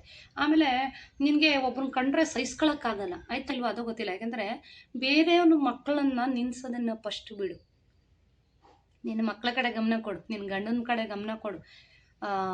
ನಿನ್ನ ಜೀವನನ ಹೇಗೆ ರೂಪಿಸ್ಕೋಬೇಕು ನೀನು ಯೋಚನೆ ಮಾಡು. ಈಕೆ ಇಷ್ಟೆಲ್ಲ ಮಕ್ಕಳಿಗೋಸ್ಕರ ಗಂಡನಿಗೋಸ್ಕರ ಒದ್ದಾಡ್ತಾ ಇದ್ದಾಳೆ, ನಾನು ಏನು ಮಾಡ್ಲಿಕ್ಕೆ ಸಾಧ್ಯ ಜೀವನದಲ್ಲಿ ಅನ್ನೋದನ್ನು ಯೋಚನೆ ಮಾಡು. ಆಯಿತಾ? ನೀನು ಲೈಫಲ್ಲಿ ಮುಂದೆ ಬರ್ತೀವಿ. ಅದು ಬಿಟ್ಬಿಟ್ಟು ಕಂಡವ್ರಿಗೆಲ್ಲ ಈ ಥರ ನಿಂದು ID ಬ್ಲಾಕ್ ಮಾಡೋದೇನು ನನಗೇನು ಈಸಿ ಕೆಲಸ, 5 ನಿಮಿಷದ ಕೆಲಸ. ಈ ವಿಡಿಯೋ ನೀನು ನೋಡಬೇಕು ಫಸ್ಟ್ ಆಫ್ ಆಲ್. ಯಾಕೆಂದರೆ ನಾನು ಯಾರಿಗೂ ಜಿದ್ದಿ ಬಿದ್ದು ಯಾವತ್ತೂ ವಿಡಿಯೋ ಮಾಡಲ್ಲ. ಆಮೇಲೆ ನಾನು ಲೋ ಕ್ಲಾಸಲ್ಲಿರು, ಹೈ ಕ್ಲಾಸಲ್ಲಿರು, ಮಿಡ್ಲ್ ಕ್ಲಾಸಲ್ಲಿರು ಯಾರಿಗೂ ನಾನು ಟ್ಯಾಲಿ ಮಾಡ್ಕೊಳ್ಳಲ್ಲ. ಆಮೇಲೆ ನನ್ನ ಕೆಪಾಸಿಟಿನೇ ಬೇರೆ. ನಾನು ಯಾರನ್ನೂ ನನ್ನ ಇದಕ್ಕೆ ನಾನು ಈಕ್ವಲಾಗಿ ತಗೊಳ್ಳಲ್ಲ, ಯಾರಿಗೂ ಕಾಂಪಿಟೇಟ್ ಮಾಡಲ್ಲ. ನನ್ನ ಸಂಸಾರ, ನನ್ನ ಆಚಾರ ವಿಚಾರಗಳು ಹೇಗೆ, ನನ್ನ ಐಡಿಯಾಗಳು ಹೇಗೆ ಅಷ್ಟೇ ನಂದು. ಇನ್ನೊಬ್ಬರು ವಿಚಾರಗಳಿಗೆ ನಾನು ತಲೆ ಹಾಕಲ್ಲ. ನೀನೇನಾದರೂ ನನ್ನ ವಿಚಾರಗಳಿಗೆ ತಲೆ ಹಾಕಿ ನನ್ನ ಮಕ್ಕಳ ಬಗ್ಗೆ ಏನಾದ್ರು ಮಾತಾಡಿದೆ ಅಂತಂದರೆ ಟೇಷನ್ಗೆ ಕರೆಸಿ ಪರ್ಕೆಲೆ ಹೊಡೆಯೋದು ನಿನಗೆ, ಗೊತ್ತಾಯ್ತಾ? ಇನ್ನೇನು ಮಾತ್ರಲ್ಲೂ ಹೊಡೆಯಲ್ಲ, ಪರ್ಕೆಲೆ ಹೊಡೆಯೋದು ನಿನಗೆ. ಸ್ವಲ್ಪ ವೀಡಿಯೋ ಮಾಡು ಹಾಕ್ಬಿಡ್ತೀನಿ ಯೂಟ್ಯೂಬ್ಗೆ. ನೋಡೋ ಇಂಥ ಮೂದೇವಿ ಮುಖದವಳು ಬಂದು ಎಲ್ರಿಗೂ ಕಮೆಂಟ್ ಹಾಕ್ತಾರೆ. ಸ್ನೇಹಿತರೆ, ಜಾಸ್ತಿ ಜನ ನೀವೇನಾದ್ರು ನೋಡ್ತಾ ಇದ್ರೆ ಇವಳು ಶ್ರೀದೇವಿ ಅಂತ ಒಂದು ID ಬರುತ್ತೆ, ಹಾಕ್ತಾಳೆ. ಸರಿಗೆ ಉಗಿರಿ ಹೇಳ್ತೀನಿ. ಅಲ್ಲ, ಇಷ್ಟೊಂದು ಕಷ್ಟಪಟ್ಕೊಂಡು ಮಕ್ಕಳನ್ನ ಓದಿಸ್ತಾ ಇದ್ದೀವಿ, ಎಷ್ಟು ಓಡಾಡ್ತಾ ಇದ್ದೀನಿ ಅಂತ ನನಗೆ ಗೊತ್ತು, ನನ್ನ ಮಗನಿಗೆ ಗೊತ್ತು. ಪಾಪ ಎಷ್ಟೋ ಅದೇ ಅವನೇ ಎಲ್ಲ ರೆಡಿ ಮಾಡಿಸ್ಕೊಂಬಿಟ್ಟಿದ್ದಾನೆ. ಹೇಳಬೇಕು ಅಂದರೆ ರಾಯರ ಕೃಪೆ ಹೇಗಿದೆ ಅಂತಂದರೆ, ಎಷ್ಟೋ ಜನಕ್ಕೆ ಪಾಸ್ಪೋರ್ಟು 1.5 ತಿಂಗಳಾದರೂ ಬಂದಿಲ್ಲ, ಆಯಿತಾ? ಇವತ್ತು ಹೋಗಿ ಹಾಕಿದ್ದಾನೆ, ಸಂಜೆಗೆ ಅಲ್ಲೇನೆ ವೆರಿಫಿಕೇಷನ್ ಬಂದಿದೆ ಗುಬ್ಬಿ ಟೇಷನ್ಗೆ, ಆಯಿತಾ? ಅಲ್ಲಾಯಿತು. ಪಾಪ ಅವರು ನಮಗೆ ಗೊತ್ತಿರೋರೆ ಕಾಲ್ ಮಾಡಿದ್ರು, ವೆರಿಫಿಕೇಷನಿಗೆ ಬಂದಿದೆ ಬನ್ನಿ ಮೇಡಮ್ ಅಂತ. ಸೊ ಅದಾಯಿತು. ಇನ್ನು 1 ವಾರಕ್ಕೆ ಪಾಸ್ಪೋರ್ಟ್ ಬಂದಿದೆ, ಎಲ್ಲನೂ ಆಯಿತಾ? ಇನ್ನು ಬ್ಲಡ್ ಚೆಕಪ್ಗೆ ಹೇಳಿದ್ರು, ಅದನ್ನು ತುಮಕೂರಿಗೆ ಹೋಗಿ ಮಾಡಿಸ್ಕೊಂಬಂದಿದ್ದೀನಿ. ಸಂಜೆ ಅಷ್ಟರಲ್ಲಿ ಅದು ರಿಪೋರ್ಟ್ ಬಂದಿದೆ. ಸೊ ಎಲ್ಲನೂ ಅವನ ವಿಷಯದಲ್ಲಿ ಹಿಂಗೆ ಪಟ ಹಾಕ್ತಾ ಇದೆ ಅಂತಂದರೆ ದೇವರ ಆಶೀರ್ವಾದ ಇಲ್ದಲೆ ಖಂಡಿತ ಯಾವುದೂ ನಡೆಯಲ್ಲ. ಆಮೇಲೆ ಇನ್ನೊಂದು ವಿಚಾರ, ಇವತ್ತು ರಾಯರ ಪ್ರಸಾದ ಮನೆಗೆ ಬಂದಿದೆ. ಸೊ ರಾಯರದ್ದು ಪ್ರಸಾದ ಆಗಲಿ, ಮಂತ್ರಾಕ್ಷತೆ ಆಗಲಿ, ಅವ್ರ ಬುಕ್ ಆಗಲಿ, ಏನೇ ಬರಬೇಕು ಅಂದರೆ ಅವ್ರ ಆಶೀರ್ವಾದ ಇಲ್ದಲೆ ಏನೂ ಅವ್ರಿಗೆ ಸಂಬಂಧಪಟ್ಟಿರೋಂಥ ವಸ್ತುಗಳು ಬರಲಿಕ್ಕೆ ಸಾಧ್ಯವಿಲ್ಲ ಅಂತ ನಂಬೋಳು ನಾನು. ಇವತ್ತು ರಾಯರ ಪ್ರಸಾದ ಮನೆಗೆ ಬಂದಿದೆ. ಅದನ್ನು ಕೂಡ ನನ್ನ ಸ್ನೇಹಿತೆ ಪ್ರೇಮ ಕಳಿಸ್ಕೊಟ್ಟಿದ್ದಾಳೆ. ಥ್ಯಾಂಕ್ ಯು ಕಣಮ್ಮ. ಅಲ್ಲಿ ರಾಯರ ಮಠಕ್ಕೆ ಹೋಗಿದ್ರು, ಮಂತ್ರಾಲಯಕ್ಕೆ ಹೋಗಿದ್ರು, ಅಲ್ಲಿಂದ ನನಗೆ ಅಂತ ಪ್ರಸಾದನ ಕಳಿಸ್ಕೊಟ್ಟಿದ್ದಾಳೆ. ಒಂದು ಸ್ವಲ್ಪ ನನಗೆ ಉಗಿಬೇಕಾಗಿತ್ತು ಇಂಥವ್ರಿಗೆ. ಯಾಕೆಂದರೆ ಕಮೆಂಟೇ ಈಸಿಯಾಗಿ ಹಾಕ್ಬಿಡ್ತಾರೆ. ಇವಳಿಗೆ ಏನು ಊರಿನೋ ನನಗಂತೂ ಗೊತ್ತಾಗ್ತಿಲ್ಲ. ಅಲ್ಲ ಕಣ ತಾಯಿ, ನನ್ನ ಮಗನ ಕಂಡ್ರೆ ನಿನಗೆ ಯಾಕೆ ಇಷ್ಟೊಂದು ಹೊಟ್ಟೆ ಊರಿ? ನೀನು ಓದಿಸು, ಯೋಗ್ಯತೆ ಇದೆಯಾ ನಿನಗೆ ಓದ್ಸೋಕ್ಕೆ? ನೀನು ಹಿಂಗೆ ಕಂಡ್ಕಂಡವ್ರ ವೀಡಿಯೋ ಅಕ್ಕಪಕ್ಕದವ್ರನ್ನ ನೋಡಿಕೊಂಡು ಕಂಡ್ಕಂಡವ್ರ ವೀಡಿಯೋ ನೋಡಿಕೊಂಡು ಹಿಂಗೆ ಹೊಟ್ಟೆ ಉರ್ಕೊಂಡು ಜಲಸ್ಸು ಪಡ್ತಾ ಇದ್ದರೆ ನಿನ್ನ ಮಕ್ಕಳ ಕಡೆ ಯಾವಾಗ ಗಮನ ಕೊಡ್ತೀಯಾ? ನಿನ್ನ ಮಕ್ಕಳನ್ನ ಹೇಗೆ ಓದಿಸ್ತೀಯಾ ಅಂತ ನನಗೆ ಗೊತ್ತಾಗ್ತಾ ಇಲ್ಲ, ಆಯಿತಾ? ನನಗೆ 2 ಮಕ್ಕಳನ್ನು ಓದಿಸೋವಷ್ಟು ಕೆಪಾಸಿಟಿ ಇದೆ, ದೇವ್ರು ಕೊಟ್ಟಿದ್ದಾನೆ. ನಮ್ಮ ಮನೆಯವರು ದುಡ್ದಿಟ್ಟಿದ್ದಾರೆ, ನನಗೇನು ತೊಂದರೆ ಇಲ್ಲ. ಸೊ ನೀನು ಇನ್ನೊಬ್ರು ನೋಡ್ಕೊಂಡು ಉರ್ಕೊಳೋದು ಬಿಡು ಫಸ್ಟು. ಇನ್ನೊಂದು ಸಲ ಕಮೆಂಟ್ ಹಾಕಬೇಕು, ಗುಬ್ಬಿ ಟೇಷನಲ್ಲಿ ಇರ್ತೀಯ ನೋಡು, ಹೇಳ್ತಾ ಇದ್ದೀನಿ. ಇಷ್ಟಕ್ಕೆ ಎಚ್ಚೆತ್ಕೊಂಡು ಬೇರೆಯವರಿಗೆ ಕಮೆಂಟ್ ಹಾಕೋದು ನಿಲ್ಸದ. ಅದರಲ್ಲೂ ನನ್ನನ್ನು ಎದುರು ಹಾಕೊಂಡ್ರತ್ರ ನಿನಗಂತೂ ಹಳಿಗಾಲ ಅಂತಲೇ ಲೆಕ್ಕ. ಯಾಕೆ ಅಂತಂದ್ರೆ ನಾನು ಹೇಳಿದ್ದೀನಿ, ಯಾರ ವಿಚಾರಕ್ಕೂ ನಾನು ಹೋಗಲ್ಲ, ಒಬ್ರು ನೋಡಿ ಹೊಟ್ಟೆ ಊರಿ ಪಡಲ್ಲ, ಇನ್ನೊಬ್ಬರಿಗೆ ಕೆಟ್ಟ ಕಮೆಂಟ್ ಹಾಕಲ್ಲ. ತುಂಬ ಒಳ್ಳೆ ವಿಡಿಯೋ ಇತ್ತು ಅಂತಂದರೆ ಅವ್ರಿಗೆ ಅಪ್ರಿಷಿಯೇಟ್ ಮಾಡೋರಂಥ ಒಂದು ಕಮೆಂಟ್ನ ಹಾಕ್ತೀನಿ, ಇಲ್ಲ ಅಂದರೆ ನಾನು ಅದೂ ಹಾಕಲ್ಲ. ಅವರ ಸಂಸಾರ, ಅವರು ಇಷ್ಟ, ಅವರ ಒಂದು ದುಡಿಮೆ, ಅವ್ರು ಹೇಗೋ ಇರ್ತಾರೆ, ನಮ್ಗೆ ಯಾಕೆ ಅಂತ ನಾನು ಇನ್ನೊಬ್ರ ತಂಟೆಗೆ ಹೋಗಲ್ಲ, ಆಯಿತಾ. ನಾನು ತಂಟೆಗೆ ಏನಾದ್ರು ಬಂದರೆ ಪಾತಾಳಕ್ಕೆ ಹೋದ್ರೂ ಬಿಡಲ್ಲ ನಾನು. ಅವರು ಎಷ್ಟೋ ಜನ ನಾನು ಕಾಲು ಬಿಡ್ಕೊಂಬಿಟ್ಟಿದ್ರೆ, ಇಲ್ಲ ಇನ್ನೊಂದ್ಸಲ ಮಾಡಲ್ಲ ಬಿಟ್ಬಿಡಿ ಅಂತ. ಆ ಲೆವೆಲ್ಗೆ ನಾನು ತೊಗೊಂಡೋಗ್ಬಿಡ್ತೀನಿ, ತಲೆ ಕೆಟ್ರಂತೂ, ಗೊತ್ತಾಯ್ತಾ. ಈಗಲೇ ಟೆನ್ಷನಲ್ಲಿದ್ದೀನಿ. ನೀನೇನಾದ್ರು ನೆಕ್ಸ್ಟು ಕಮೆಂಟ್ ಬಾಕ್ಸ್ ಓಪನ್ನೇ ಇರುತ್ತೆ, ಹಾಕು, ನಿನಗೆ ತಾಕತ್ತಿದ್ರೆ ನೋಡೋಣ. ನಿನ್ನ ಒಳ್ಳೆ ಅಪ್ಪ ಅಮ್ಮಂಗೆ ನೀನು ಹುಟ್ಟಿದ್ರೆ ಹಾಕು ಕಮೆಂಟ್ನ ನೋಡೋಣ, ಆಯಿತಾ. ಇಷ್ಟಕ್ಕೆ ಬಂದಾದರೆ ಸರಿ. ನನಗೆ ಇವಳ್ದೇನು ಸ್ನೇಹಿತರೆ, ID ಬಂದ್ ಮಾಡೋದೇನು ಈಸಿ ಕೆಲಸ. ಸೊ ಇಂಥವ್ರಿಗೆ ಸ್ವಲ್ಪ ಉಗಿಬೇಕು, ಇಂಥವ್ರು ನೋಡಬೇಕು ನಮ್ಮ ವೀಡಿಯೋಗಳನ್ನ, ಆಯಿತಾ. ನಿನ್ನೊಂಥವ್ರು ಇದ್ದರೇ ನಮ್ಮಂಥವ್ರು ಬೆಳೆಯೋಕ್ಕೆ ಸಾಧ್ಯ. ಇನ್ನೂ ಈ ಲೆವೆಲ್ಗೆ ಇನ್ನೂ ಬೆಳೆದು ತೋರಿಸ್ತೀನಿ, ಆಯಿತಾ. ನೋಡ್ತಾ ಇರು, ನೋಡ್ಕೊಂಡು ಹಾಗೆ ಉರ್ಕೋತಾ ಇರು, ಊರ್ಕೊಂಡು ಹಂಗೆ ಕಮೆಂಟ್ ಹಾಕ್ತಾ ಇರು. ಸೊ ನಿನಗೂ ಒಳ್ಳೇದಾಗಲಿ, ರಾಯರು ನಿನಗೂ ಒಳ್ಳೇದು ಮಾಡಲಿ. ಸಾಟಿಸ್ಫೈಡ್ ಆಗಿದ್ದರೆ ನಮ್ಮ ಇಂಡಿಯಾಗೆ ಬಂದು ನೀಟ್ ಮತ್ತೆ ಬರೆಯೋಂಥ ಅವಶ್ಯಕತೆ ಇಲ್ಲ, ಕ್ವಾಲಿಫೈಡ್ ಆಗಿರುತ್ತೆ. ಸೊ ನೀವು MD ಮಾಡಬೇಕು ಅಂತ ಅಂದರೆ ಇದಕ್ಕಿಂತ ಹೈಯರ್ ಎಜುಕೇಷನ್ MD, ಆಯಿತಾ. ಇದಕ್ಕಿಂತ ದೊಡ್ಡ ಕಂಟ್ರಿಗಳಿಗೆ ಹೋಗಿ, ಅಂದರೆ USA, ಜಪಾನು, ಇಲ್ಲೆಲ್ಲ ಹೋಗಿ MD ಮಾಡಿದ್ರೆ ಯಾವುದೇ ಅವಶ್ಯಕತೆ ಇಲ್ಲ ಎಕ್ಸಾಮ್ ಬರೆಯೋದು. ಸೊ ಎಲ್ಲನೂ ಕೂಡ ಡೀಟೇಲಾಗಿ ತಿಳ್ಕೊಂಡಿದ್ದೀವಿ ನಾವು, ಆಯಿತಾ. ಅಷ್ಟೇ ಮೀರಿ ಬಿದ್ದರೆ ನನ್ನ ಮಗನ ಅಲ್ಲೇ MD ಮಾಡಿಸ್ತೀನಿ, ತೊಂದರೆ ಇಲ್ಲ ನನಗೆ, ಆಯಿತಾ. ಅದಕ್ಕಿಂತ ಹೈಯರ್ ಎಜುಕೇಷನ್ಗೆ ಕಳಿಸ್ತೀನಿ ಕಣ್ರಿ. ನೀನು ಇಷ್ಟೊಂದು ಹುರ್ಕೊತಾ ಇದೆಯಾ ಅಂತಂದರೆ, ಆಯಿತಾ, ಅದಕ್ಕಿಂತ ಒಳ್ಳೆ ಕಂಟ್ರಿಗೆ ಕಳಿಸಿ ಅವ್ನು MD ಮಾಡಿಸ್ತೀನಿ. ಅವನು ಒಳ್ಳೆ ವ್ಯಕ್ತಿಯಾಗಿ ನಮ್ಮ ಇಂಡಿಯಾಗೆ ಬರಬೇಕು ಅಷ್ಟೇ. 10 ಜನಕ್ಕೆ ಹೆಲ್ಪ್ ಮಾಡಬೇಕು, ಆಯಿತಾ. ಅಷ್ಟೇ ನನ್ನ ಇಂಟೆನ್ಷನ್ ಇರೋದು. ಇಷ್ಟು ಇವತ್ತಿನ ವಿಡಿಯೋದಲ್ಲಿ ಹೇಳ್ಬೇಕಾಗಿತ್ತು. ಹೋಯ್ತು ಒಂದೆರಡು ಮಾತಾಡ್ತಾನೆ, ಯಾಕೆಂದರೆ ಯಾವತ್ತೂ ಅವನು ವಿಡಿಯೋದಲ್ಲಿ ಬಂದಿಲ್ಲ. ಸೊ ಈ ಥರ ಕಮೆಂಟ್ಗಳನ್ನ ನೋಡಿದಾಗ, ಯಾಕೆಂದರೆ ಅವನು ನೆಕ್ಸ್ಟ್ ಮಂತು ಎಂಡಿಗೆ ಹೊರಡ್ತಾ ಇದ್ದಾನೆ. ಸೊ ನಮ್ಗೆ ಅವ್ನು ಕಳ್ಸೋಕ್ಕೆ ನಮ್ಮ ತಂದೆ ತಾಯಿ ಮೇಯ್ನಾಗಿ ಏನು ಗೊತ್ತಾ, ನಮ್ಮ ಅಪ್ಪ ಅಮ್ಮಂಗೆ ಭಾಳ ಆಸೆ ಇದೆ. ಆಮೇಲೆ ಇನ್ನೂ ಒಂದು ಹೇಳ್ತೀನಿ ನೋಡ್ತಾಯಿ, ನಮ್ಮ ಅಪ್ಪ ಒಂದು 5 ಲಕ್ಷ ಕ್ಯಾಶ್ ಕೊಟ್ಟಿದ್ದಾರೆ ರೋಹಿತ್ಗೆ ಓದ್ಸೋಕ್ಕೆ ಅಂತ. ನಿನಗೆ ಏನಾದರೂ ಆ ಥರ ನಿಮ್ಮದು ಬ್ಯಾಕ್ಗ್ರೌಂಡ್ ಏನಾದ್ರು ಕೆಪಾಸಿಟಿ ಇದ್ದರೆ ನೋಡು, ನೀನು ಒಂಚೂರು ತರಿಸ್ಕೊಂಡು ಓದಿಸ್ಕೊ. ಸೊ ಇಲ್ಲಿ ನಾನು ಸಹಾಯ ಮಾಡಿ ಅಂತ ನಮ್ಮ ತಂದೆಗೆ ಏನೂ ಕೇಳಿಲ್ಲ. ನಮ್ಮ ತಂದೆನೇ ಅಮೌಂಟ್ನ ಅಮ್ಮಗ ಓದಿಸ್ಬೇಕು ಅಂತ ಅಮೌಂಟ್ನ ತಂದು ಕೊಟ್ಟಿದ್ದಾರೆ. ಆಮೇಲೆ ಏನು ಅಂತಂದರೆ, ಅಣ್ಣ ಓದ್ಬೇಕಾದ್ರೆ ತುಂಬ ಇಂಟೆಲಿಜೆಂಟ್ ಅವನು. CET ಎಕ್ಸಾಮ್ ಮುಖಾಂತರ ನೀಟ್ ಇರಲಿಲ್ಲ ಆವಾಗ, ಆಯಿತಾ. ಮೆಡಿಕಲ್ ಸೀಟ್ಗಾದರೂ ಹೋಗ್ಬೋದಾಯಿತು, ಇಂಜಿನಿಯರಿಂಗ್ ಸೀಟ್ಗಾದರೂ ಹೋಗ್ಬೋದಾಯಿತು. ಆವಾಗಿನ ಕಾಲದಲ್ಲೇ ನಮ್ಮ ಅಣ್ಣ ಮೆಡಿಕಲ್ ಸೀಟ್ಗೆ 11ನೇ ರ್ಯಾಂಕ್ ಇತ್ತು. ಯಾವುದೇ ಟ್ಯೂಷನ್ ಇಲ್ಲ, ಯಾವುದೂ ಇಲ್ಲ, ಸ್ವಂತವಾಗಿ ಓದಿ ಬರೆದ್ರೆ ಓನ್ಲಿ 11ನೇ ರ್ಯಾಂಕು ಮೆಡಿಕಲ್ಗೆ. ಇಂಜಿನಿಯರಿಂಗ್ ಸೀಟ್ಗೆ 8ನೇ ರ್ಯಾಂಕು. ಸೊ ಎಲ್ಲ ಸೀಟು ಫ್ರೀ ಅಣ್ಣಂಗೆ. ಸೊ ಅವನು ಅಷ್ಟು ಇಂಟೆಲಿಜೆಂಟ್ ಇದ್ದ. ನಮ್ಮ ತಂದೆಗೆ ಅವಾಗ ಓದ್ಸೋಕ್ಕಾಗಲಿಲ್ಲ ಸ್ನೇಹಿತರೆ. ಒಂದು 7-8 ಲಕ್ಷ ಖರ್ಚು ಮಾಡಿಬಿಟ್ಟಿದ್ರೆ ಇವತ್ತು ಒಂದು ಒಳ್ಳೆ ಡಾಕ್ಟ್ರ್ ಆಗ್ತಿದ್ದ ಅವನು. ಸೊ ಇಂಜಿನಿಯರಿಂಗ್ ಚೂಸ್ ಮಾಡ್ಕೊಂಡ, ಓದ್ಸೋಕ್ಕೆ ಕೆಪಾಸಿಟಿ ಇಲ್ಲ ಅಂತ. ಆದರೆ ನಮ್ಮ ತಂದೆ ತಾಯಿ ಹೇಳೋದೇನು ಅಂದರೆ, ಇವಾಗ ಅವನು ಆಸೆ ಪಟ್ಟಿದ್ದನ್ನು ನಾನು ಓದ್ಸೋಕ್ಕಾಗಲಿಲ್ಲ. ಇವ್ರು ನಮ್ಮ ಅಣ್ಣಂಗೆ, ನಮ್ಮ ರೋಹಿತ್ ಅವ್ರ ಮಾಮಂಗೆ. ಸೊ ನಮ್ಮ ಅಮ್ಮಂಗನಾರು ಓದಲಿ ಅನ್ನೋದು ಅವ್ರ ಆಸೆ. ಸೊ ಎಲ್ರಿಗೂ ಅದೇ ಆಸೆ, ನಮ್ಮ ಅಣ್ಣಂಗೆ, ನಮ್ಮ ಅತ್ತಿಗೆಗೆ, ನಮ್ಮ ಅಪ್ಪ ಅಮ್ಮಂಗೆ ಎಲ್ರಿಗೂ ಅದೇ ಆಸೆ. ಸೊ ಅವನ್ನ ಓದಿಸ್ಬೇಕು ಅಂತ ಆಸೆ ಇಟ್ಕೊಂಡಿದ್ವಿ. ಅದು ಅವತ್ತಿನ ದಿನ ನನಗೆ ಆಗಲಿಲ್ಲ, ಅಷ್ಟು ಮಾರ್ಕ್ಸ್ ತೆಗೆದ್ರೂ ಆಗಲಿಲ್ಲ. ಸಿದ್ಧಗಂಗಾ ಕಾಲೇಜಲ್ಲಿ ಅವ್ನು PUC ಮುಗಿಸಿದ್ದು. ಸಿದ್ಧಾರ್ಥ ಕಾಲೇಜಲ್ಲಿ ಫ್ರೀ ಸೀಟು, ಎಲ್ಲ ಫ್ರೀ ಸೀಟು. ಸಿದ್ಧಾರ್ಥದಲ್ಲಿ ಅವ್ನು ಇಂಜಿನಿಯರಿಂಗ್ ಮುಗಿಸಿದ್ದು. ಸೊ ಎಲ್ಲದರಲ್ಲೂ ಫ್ರೀ ಸೀಟು, ಮೆಡಿಕಲ್ಗೂ ಕೂಡ ಸಿಕ್ಕಿತ್ತು. ಅಪ್ಪ ಕಳ್ಸೋಕ್ಕಾಗಲಿಲ್ಲ, ಹೇಳಿದ್ನಲ್ಲ, ಬರೀ 11ನೇ ರ್ಯಾಂಕು. ನೀಟ್ ಇರಲಿಲ್ಲ ಆವಾಗ, ಓದ್ಸೋಕ್ಕೆ ಕೆಪಾಸಿಟಿ ಇರಲಿಲ್ಲ ತಂದೆಗೆ. ಸೊ ಹಂಗಾಗಿ ಮೊಮ್ಮಗಂಗೆ ಓದಿಸ್ಲಿ, ನನಗಂತೂ ಓದ್ಸೋಕ್ಕಾಗಲಿಲ್ಲ. ನಮ್ಮಪ್ಪ ಈಗ ನನ್ನ ಓದ್ಸೋಕ್ಕಾಗಲಿಲ್ಲ ಮುಂದಕ್ಕೆ, ಅಟ್ಲೀಸ್ಟ್ ಮೊಮ್ಮಗನಾರು ಓದಲಿ ಅನ್ನೋದು ಆಸೆ. ಸೊ ಎಲ್ರಿಗೂ ಇಷ್ಟೇ ನೋವಿದೆ, ನಾನು ಕಳಿಸ್ಬೇಕಲ್ಲ ಅಂತ. ಸೊ ಅವನು ನಾನು ಏನಾದರೂ ಒಂದು ಸಾಧನೆ ಮಾಡಲೇಬೇಕು ಅಂತ ಹೊರಟಿರೋದ್ರಿಂದ ಮಕ್ಕಳನ್ನ ಆಸೆನ ಹಾಳು ಮಾಡೋದು ಬೇಡ ಅಂತ ರಾಯರ ಮೇಲೆ ಭಾರ ಹಾಕಿ, ನಮ್ಮ ನರಸಿಂಹನ ಮೇಲೆ ಭಾರ ಹಾಕಿ ಕಳಿಸ್ತಾ ಇದ್ದೀನಿ. ಸೊ ರೋಹಿತ್ ಒಂದೆರಡು ಮಾತಾಡ್ತಾನೆ, ಏನು ಮಾತಾಡ್ತಾನೋ ಗೊತ್ತಿಲ್ಲ ಪಾಪ. ಅವನು ಯಾವತ್ತೂ ಕ್ಯಾಮ್ರಾ ಫೇಸ್ ಮಾಡಿಲ್ಲ. ಆ ಅಮ್ಮ ಹೇಳ್ತಾಳೆ, ಇಲ್ಲಿ ಓದಿ ದಬ್ಬ ಹಾಕ್ದವನು ಹಲ್ಲು ದಬ್ಬ ಹಾಕ್ಕೊಂತ ಓದಿ ದಬ್ಬ ಹಾಕಿರೋದಕ್ಕೆ ಕಣವ ಅಲ್ಲಿ ಸೀಟ್ ಸಿಕ್ಕಿರೋದು. ನೋಡೋಣ ನಿನ್ನ ಯೋಗ್ಯತೆ, ನಿನ್ನ ಮಕ್ಳಿಗೆ ಏನಾನ ಆದರೆ ಕೊಡಿಸು ಒಂದು ಸೀಟ್ನ. ಪ್ರತಿಯೊಂದು ಡೀಟೇಲ್ಸ್ನ ನಾವು ತಿಳ್ಕೊಂಡು ಪ್ರತಿಯೊಂದು ಅವ್ಳಿಗೆ ಏನೂ ಗೊತ್ತಿಲ್ಲ ಎಜುಕೇಷನ್ ಬಗ್ಗೆ, ಸುಮ್ಮನೆ ಒಂದು ಕಮೆಂಟ್ ಹಾಕ್ತಾಳೆ. ಹೊಟ್ಟೆ ಉರಿ ಎಷ್ಟರ ಮಟ್ಟಕ್ಕಿದೆ ನೋಡಿ. ರೋಹಿತ್ತು ಅವನು ಕಳ್ಸಕ್ಕೆ ನಮ್ಗೆ ತುಂಬ ಬೇಜಾರಿದೆ. ಯಾಕೆಂತಂದರೆ ನಮಗೆಲ್ಲಾದು ಒಂದು ಶಕ್ತಿ ಅಂದರೆ ಅವನೇನೆ. ನಾನು ಎಲ್ಲೇ ಒಂದು ನನಗೊಂಥರ ಎಲ್ಲಾರ ಕರ್ಕೊಂಡೋದ್ರೆ ನಮ್ಮ ತಂದೆ ಥರ ಫೀಲ್ ಅವನು ನನಗೆ. ಅಷ್ಟು ಸೆಕ್ಯೂರ್ ಮಾಡ್ತಾನೆ ನನಗೆ. ಅದೇ ಫಸ್ಟ್ ಥ್ಯಾಂಕ್ಸ್ ಎಲ್ಲರಿಗೂ. ಫಸ್ಟ್ ಹೇಳ್ತೀನಿ ಥ್ಯಾಂಕ್ ಯು ಎಲ್ಲರಿಗೂ ಹಿಂಗೆ ವಿಶ್ ಮಾಡಿದ್ದಕ್ಕೆ. ಹಿಂಗೆ ಸಪೋರ್ಟ್ ಮಾಡ್ತಾಯಿರಿ. ನಾನು ಫಸ್ಟು ನಿಮ್ಮ ಕಮೆಂಟ್ಸ್ನೆಲ್ಲ ನೋಡ್ತಿರ್ತೀನಿ. ಅಮ್ಮ ತೋರಿಸ್ತಾರೆ, ನೋಡು ಹೆಂಗೆ ಹಾಕಿದ್ದಾರೆ, ಎಲ್ಲ ಹಿಂಗೆ ವಿಶ್ ಮಾಡ್ತಿದ್ದಾರೆ, ಹೋಗಿ ಚೆನ್ನಾಗಿ ಓದ್ಕೊಂಬ ಅಂತ. ನೆಕ್ಸ್ಟು ಒಂದು ಬಿಗ್ ಥ್ಯಾಂಕ್ಸ್ ನನ್ನ ಫ್ಯಾಮಿಲಿಗೆ, ಎಲ್ಲದಕ್ಕೂ ಸಪೋರ್ಟ್ ಮಾಡ್ತಾರೆ. ನೆಕ್ಸ್ಟು ರಾಯರಿಗೆ ಇನ್ನೂ ನಾನು ಏನೂ ಹೇಳಲ್ಲ, ಅದಕ್ಕೆ ಯಾವಾಗಲೂ ಭಕ್ತ ಅಷ್ಟೇ ನಾನು. ನನ್ನ ಮಗನ ಮೇಲೆ ನಿಮ್ಮ ಪ್ರೀತಿ, ವಿಶ್ವಾಸ, ಹಾರೈಕೆ ಯಾವಾಗಲೂ ಹಿಂಗೆ ಇರಲಿ. ಸೊ ಅದನ್ನು ಕಮೆಂಟ್ ನೋಡಿ ನನಗೆ ಕೆಟ್ಟ ಕೋಪ ಬಂದಿತ್ತು. ಯಾಕೆಂದರೆ ಅಕ್ಕಪಕ್ಕದಲ್ಲಿ ಯಾರು ಮಕ್ಕಳು ಓದ್ತಿದ್ದಾರೆ ಅಂದರೆ ನಾವು ಎಂಕರೇಜ್ ಮಾಡಬೇಕು. ನನ್ನ ಮಕ್ಕಳೇ ಆಗಬೇಕು ಅಂತ ಏನಿಲ್ಲ, ಓದೋ ಅಂಥ ಹೆಣ್ಮಕ್ಳಾಗಲಿ ಗಂಡು ಮಕ್ಕಳಾಗಲಿ ಸಪೋರ್ಟ್ ಮಾಡಬೇಕು, ಇನ್ನೂ ಹುರಿದುಂಬಿಸ್ಬೇಕು. ಅದನ್ನು ಬಿಟ್ಟು ಈಕೆ ಬಂದು ಸುಮ್ಮನೆ ಏನೇನೋ ಕಮೆಂಟ್ ಹಾಕಿದಾಗ ನನ್ನ ಮಕ್ಕಳು ಸುದ್ದಿಗೆ ಬಂದ್ರಂತೂ ನಾನು ಸುಮ್ಮನೆ ಇರಲ್ಲ. ಮಾಡಬೇಕು ಅನ್ನೋದು ಚಿಕ್ಕದ ವಯಸ್ಸಿಂದನೂ ನನಗೆ ಇದು ಕನಸು. ನನಗೆ ಹಿಂಗೆ ಸೀಟ್ ಆಗೈತೆ ಅಂದರೆ ನಿಮ್ಮಂಥವ್ರು ಕಮೆಂಟ್ ಹಾಕೋದ್ ಜೊತೆಗೆ ನನ್ನ ಜೊತೇಲಿ ಇರೋರು ನೋಡ್ತೀನಿ, ಬೆಳಗ್ಗೆ ನೋಡ್ತೀನಿ, ಹೋಗ್ತಿದ್ದೀನಿ ಅಂತ ಫ್ರೆಂಡ್ಸ್ ಹೇಳಿದ್ರೆ ಹೋಗ್ತೀಯಾ, ಅವ್ರಿಗೊಂದು ಕೊಂಕು ಒಂಥರ ಅದೇನು ಜಲಸ್ತಿನ ನನಗೆ ಗೊತ್ತಿಲ್ಲ. ನಾನು ಆದರೆ ಹೇಳೋದು ಒಂದೇ, ನಾನು ಚಿಕ್ಕದ್ರಿಂದ ನಮ್ಮ ಅಪ್ಪ ಅಮ್ಮ ಕಷ್ಟ ನಾನು ನೋಡಿದ್ದೀನಿ.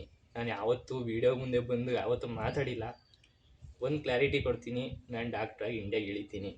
ನನ್ನ ಕೈಲಾದಷ್ಟು ಬಡವರಿಗೆ ಸಹಾಯ ಮಾಡಬೇಕು. ಯಾಕೆಂದರೆ ನಮ್ಮ ಅಪ್ಪನ ಹಾಸ್ಪಿಟ್ಲಲ್ಲಿ ಇದ್ದಾಗ ಅವ್ರು ಹೆಂಗೆ ಬೇರೆ ಡಾಕ್ಟ್ರುಗಳು ಟ್ರೀಟ್ ಮಾಡೋರು ನಮ್ಮ ಅಪ್ಪನ ಎಲ್ಲ ನೋಡಿದ್ದೀನಿ ನಾನು. ಅದಕ್ಕೋಸ್ಕರ ನಾನು ಈ ಥರ ಡಿಸಿಷನ್ ತಗೊಂಡು ಅಪ್ಪ ಅಮ್ಮಗೋಸ್ಕರ ಓದಬೇಕು, ಕಷ್ಟಪಟ್ಟು ಓದಬೇಕು ಅಂತ ಹೊರಟಿದ್ದಾನೆ. ಸೊ ದೇವರ ಆಶೀರ್ವಾದ, ನಿಮ್ಮ ಒಂದು ಆಶೀರ್ವಾದ ಜೊತೆಗಿರಲಿ ಅಂತ ಬಯಸ್ತೀನಿ ಯಾವಾಗೂ. ಸೊ ನನ್ನ ಮಕ್ಕಳಿಗೆ ಒಂದು ಅಕ್ಷರ ಕಮ್ಮಿನೇ ಓದ್ಬಿಡ್ಲಿ, ರೋಹಿತ್ಗಾಗಲಿ ಸುಜಿತ್ಗಾಗಲಿ ಒಂದೊಳ್ಳೆ ಸಂಸ್ಕಾರ ಕಲಿಸಿದ್ದೀನಿ ಅನ್ನೋದು ಹೆಮ್ಮೆ ನನಗಿದೆ. ಯಾಕೆ ಅಂತಂದರೆ ಕಮ್ಮಿನೇ ಓದ್ಬಿಡ್ಲಿ ಸ್ನೇಹಿತರೆ. ಒಬ್ಬರಿಗೆ ದೊಡ್ಡವ್ರಿಗೆ ಚಿಕ್ಕವ್ರಿಗೆ ಬೆಲೆ ಕೊಡೋದು, ಒಂದು ಯಾವುದೇ ವಿಚಾರದಲ್ಲಾಗಲಿ ನನ್ನ ಮಕ್ಕಳಿಗೆ ಒಂದು ಒಳ್ಳೆ ಸಂಸ್ಕಾರ ಕಲಿಸಿದ್ದೀನಿ ಅನ್ನೊಂದು ಹೆಮ್ಮೆ ನನಗಿದೆ. ನನ್ನ ಮಗ ಯಾವತ್ತೂ ನನಗೆ ಕ್ಯಾಮ್ರಾ ಮುಂದೆ ಹೇಳಿಲ್ಲ. ನಮ್ಮ ತಂದೆ ತಾಯಿಗೋಸ್ಕರ ನಾನು ಮೇನಾಗ ಅವ್ರ ತಂದೆಗೋಸ್ಕರ ಇವತ್ತು ಹೇಳ್ತಾನೆ ಅವ್ರ ತಂದೆಗೆ, ಅಪ್ಪ ನಾನು ಓದಿ ಮುಗಿಸಿ ಬರೋವರೆಗೂ ನಿನ್ನ ಆರೋಗ್ಯ ಚೆನ್ನಾಗಿ ನೋಡ್ಕೊಪ್ಪ, ನಾನು ಬರೋವರೆಗೂ ನಿಂಗೇನಾನ ಹೋಗ್ಬಿಡ್ತು ಅಂತಂದರೆ ನನಗಲ್ಲಿ ಮನಸ್ಸಿರಲ್ಲ, ನಿನ್ನ ಆರೋಗ್ಯ ಚೆನ್ನಾಗಿ ನೋಡ್ಕೊ ಅಂತ. ಹೆಂಗೆ ಗೊತ್ತಾ ಸ್ನೇಹಿತರೆ, ನಮ್ಮ ಮನೆಯವರು ನಾನು ಒಂದ್ಸಲ ಹಂಗೆ ಅಂದ್ಬಿಟ್ರೆ ಹಿಂಗೆ ಇಷ್ಟು ದೂರ ಹೋಗ್ತಾನಲ್ಲ ಏನು ಮಾಡೋದ್ರಿ ಅಂತಂದರೆ ರಾತ್ರಿ ಎಲ್ಲ ನಿದ್ದೆ ಮಾಡಲ್ಲ ಅವರು. ನೆನ್ನೆ ನೈಟು ಹಂಗೆ ಒಂಥರ ನೆನೆಸ್ಕೊಂಡ್ರೆ ಅವನು ನಾವು ಯಾವತ್ತೂ ಬಿಟ್ಟಿದ್ದಿದ್ದಿಲ್ಲ.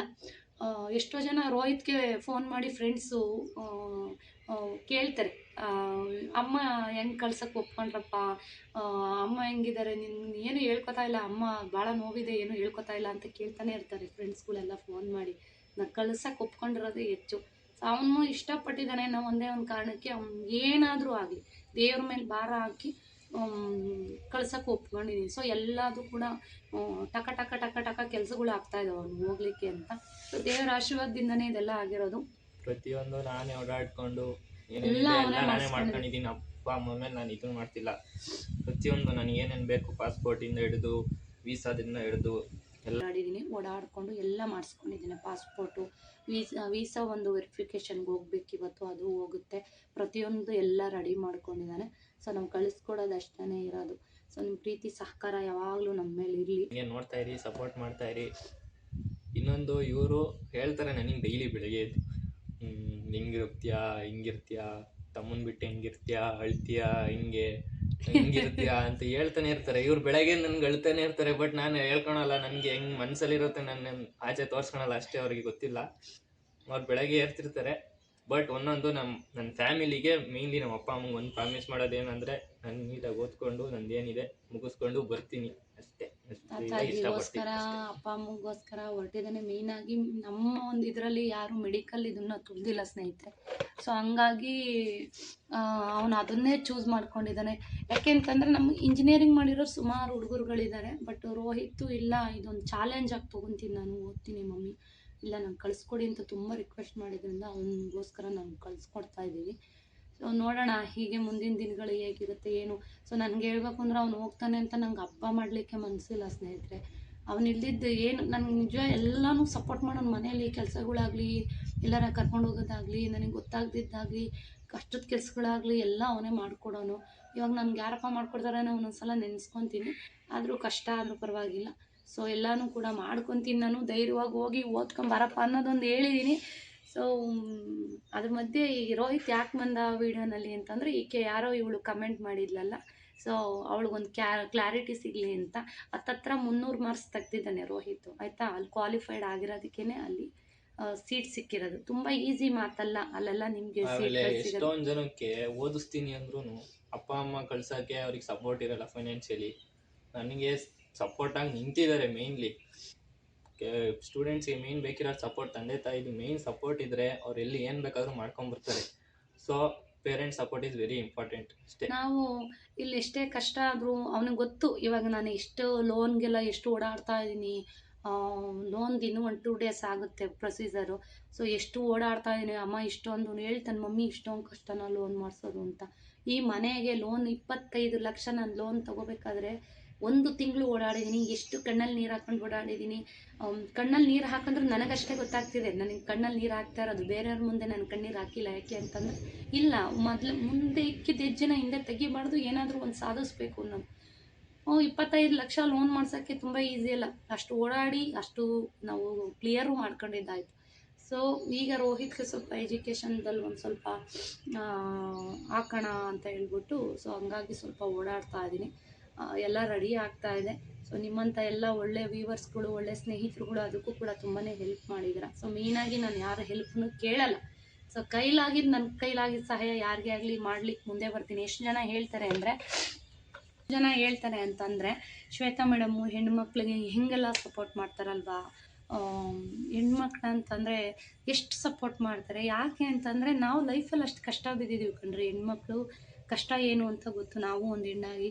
ಸೊ ಎಲ್ಲ ಹೆಣ್ಮಕ್ಳಿಗೂ ಒಂದಲ್ಲ ಒಂದು ಸಮಸ್ಯೆ ಇದ್ದೇ ಇರುತ್ತೆ. ಸೊ ಫೇಸ್ ಮಾಡೋ ಅಂಥ ಕೆಪಾಸಿಟಿ ಒಂದಷ್ಟು ಹೆಣ್ಮಕ್ಳಿಗೆ ಇರಲ್ಲ, ಒಟ್ಟು ಧೈರ್ಯಗಳು ಇರಲ್ಲ.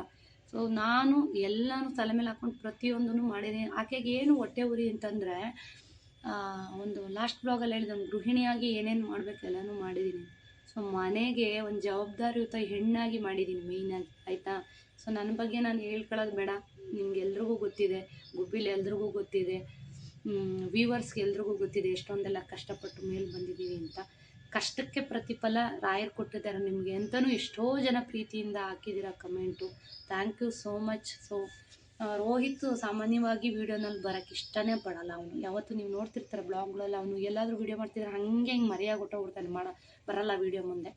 ಸೊ ಸುಜಿತ್ ಬರ್ತಾನೆ, ಅವನು ಇವತ್ತು ವೀಡಿಯೋ ಮುಂದೆ ಹೇಳಿದಾನೆ. ನಾವು ಬೆಳಗ್ಗೆ ಎದ್ದಿದ ತಕ್ಷಣ ನೋಡೋ ಇವಳು ಯಾಕೋ ಈ ಮಾರಾಯ್ತಿ ಯಾರೋ ಶ್ರೀದೇವಿ ಅಂತ ಕೊಣೋ ಯಾವ ಥರ ಉರ್ಕೊಂಡು ಕಮೆಂಟ್ ಆಗ್ತಾ ಇದ್ದಾಳೆ ನೋಡು ಅಂತ. ಇನ್ನೊಂದು ಸಲ ನೀನು ಏನಾರು ಕಮೆಂಟ್ ಹಾಕಿದ್ರೆ ನಿನ್ನ ಐಡಿ ತೆಗೆದು ಇಟ್ಕೊಂಡಿದ್ದಾನೆ ಅವನು.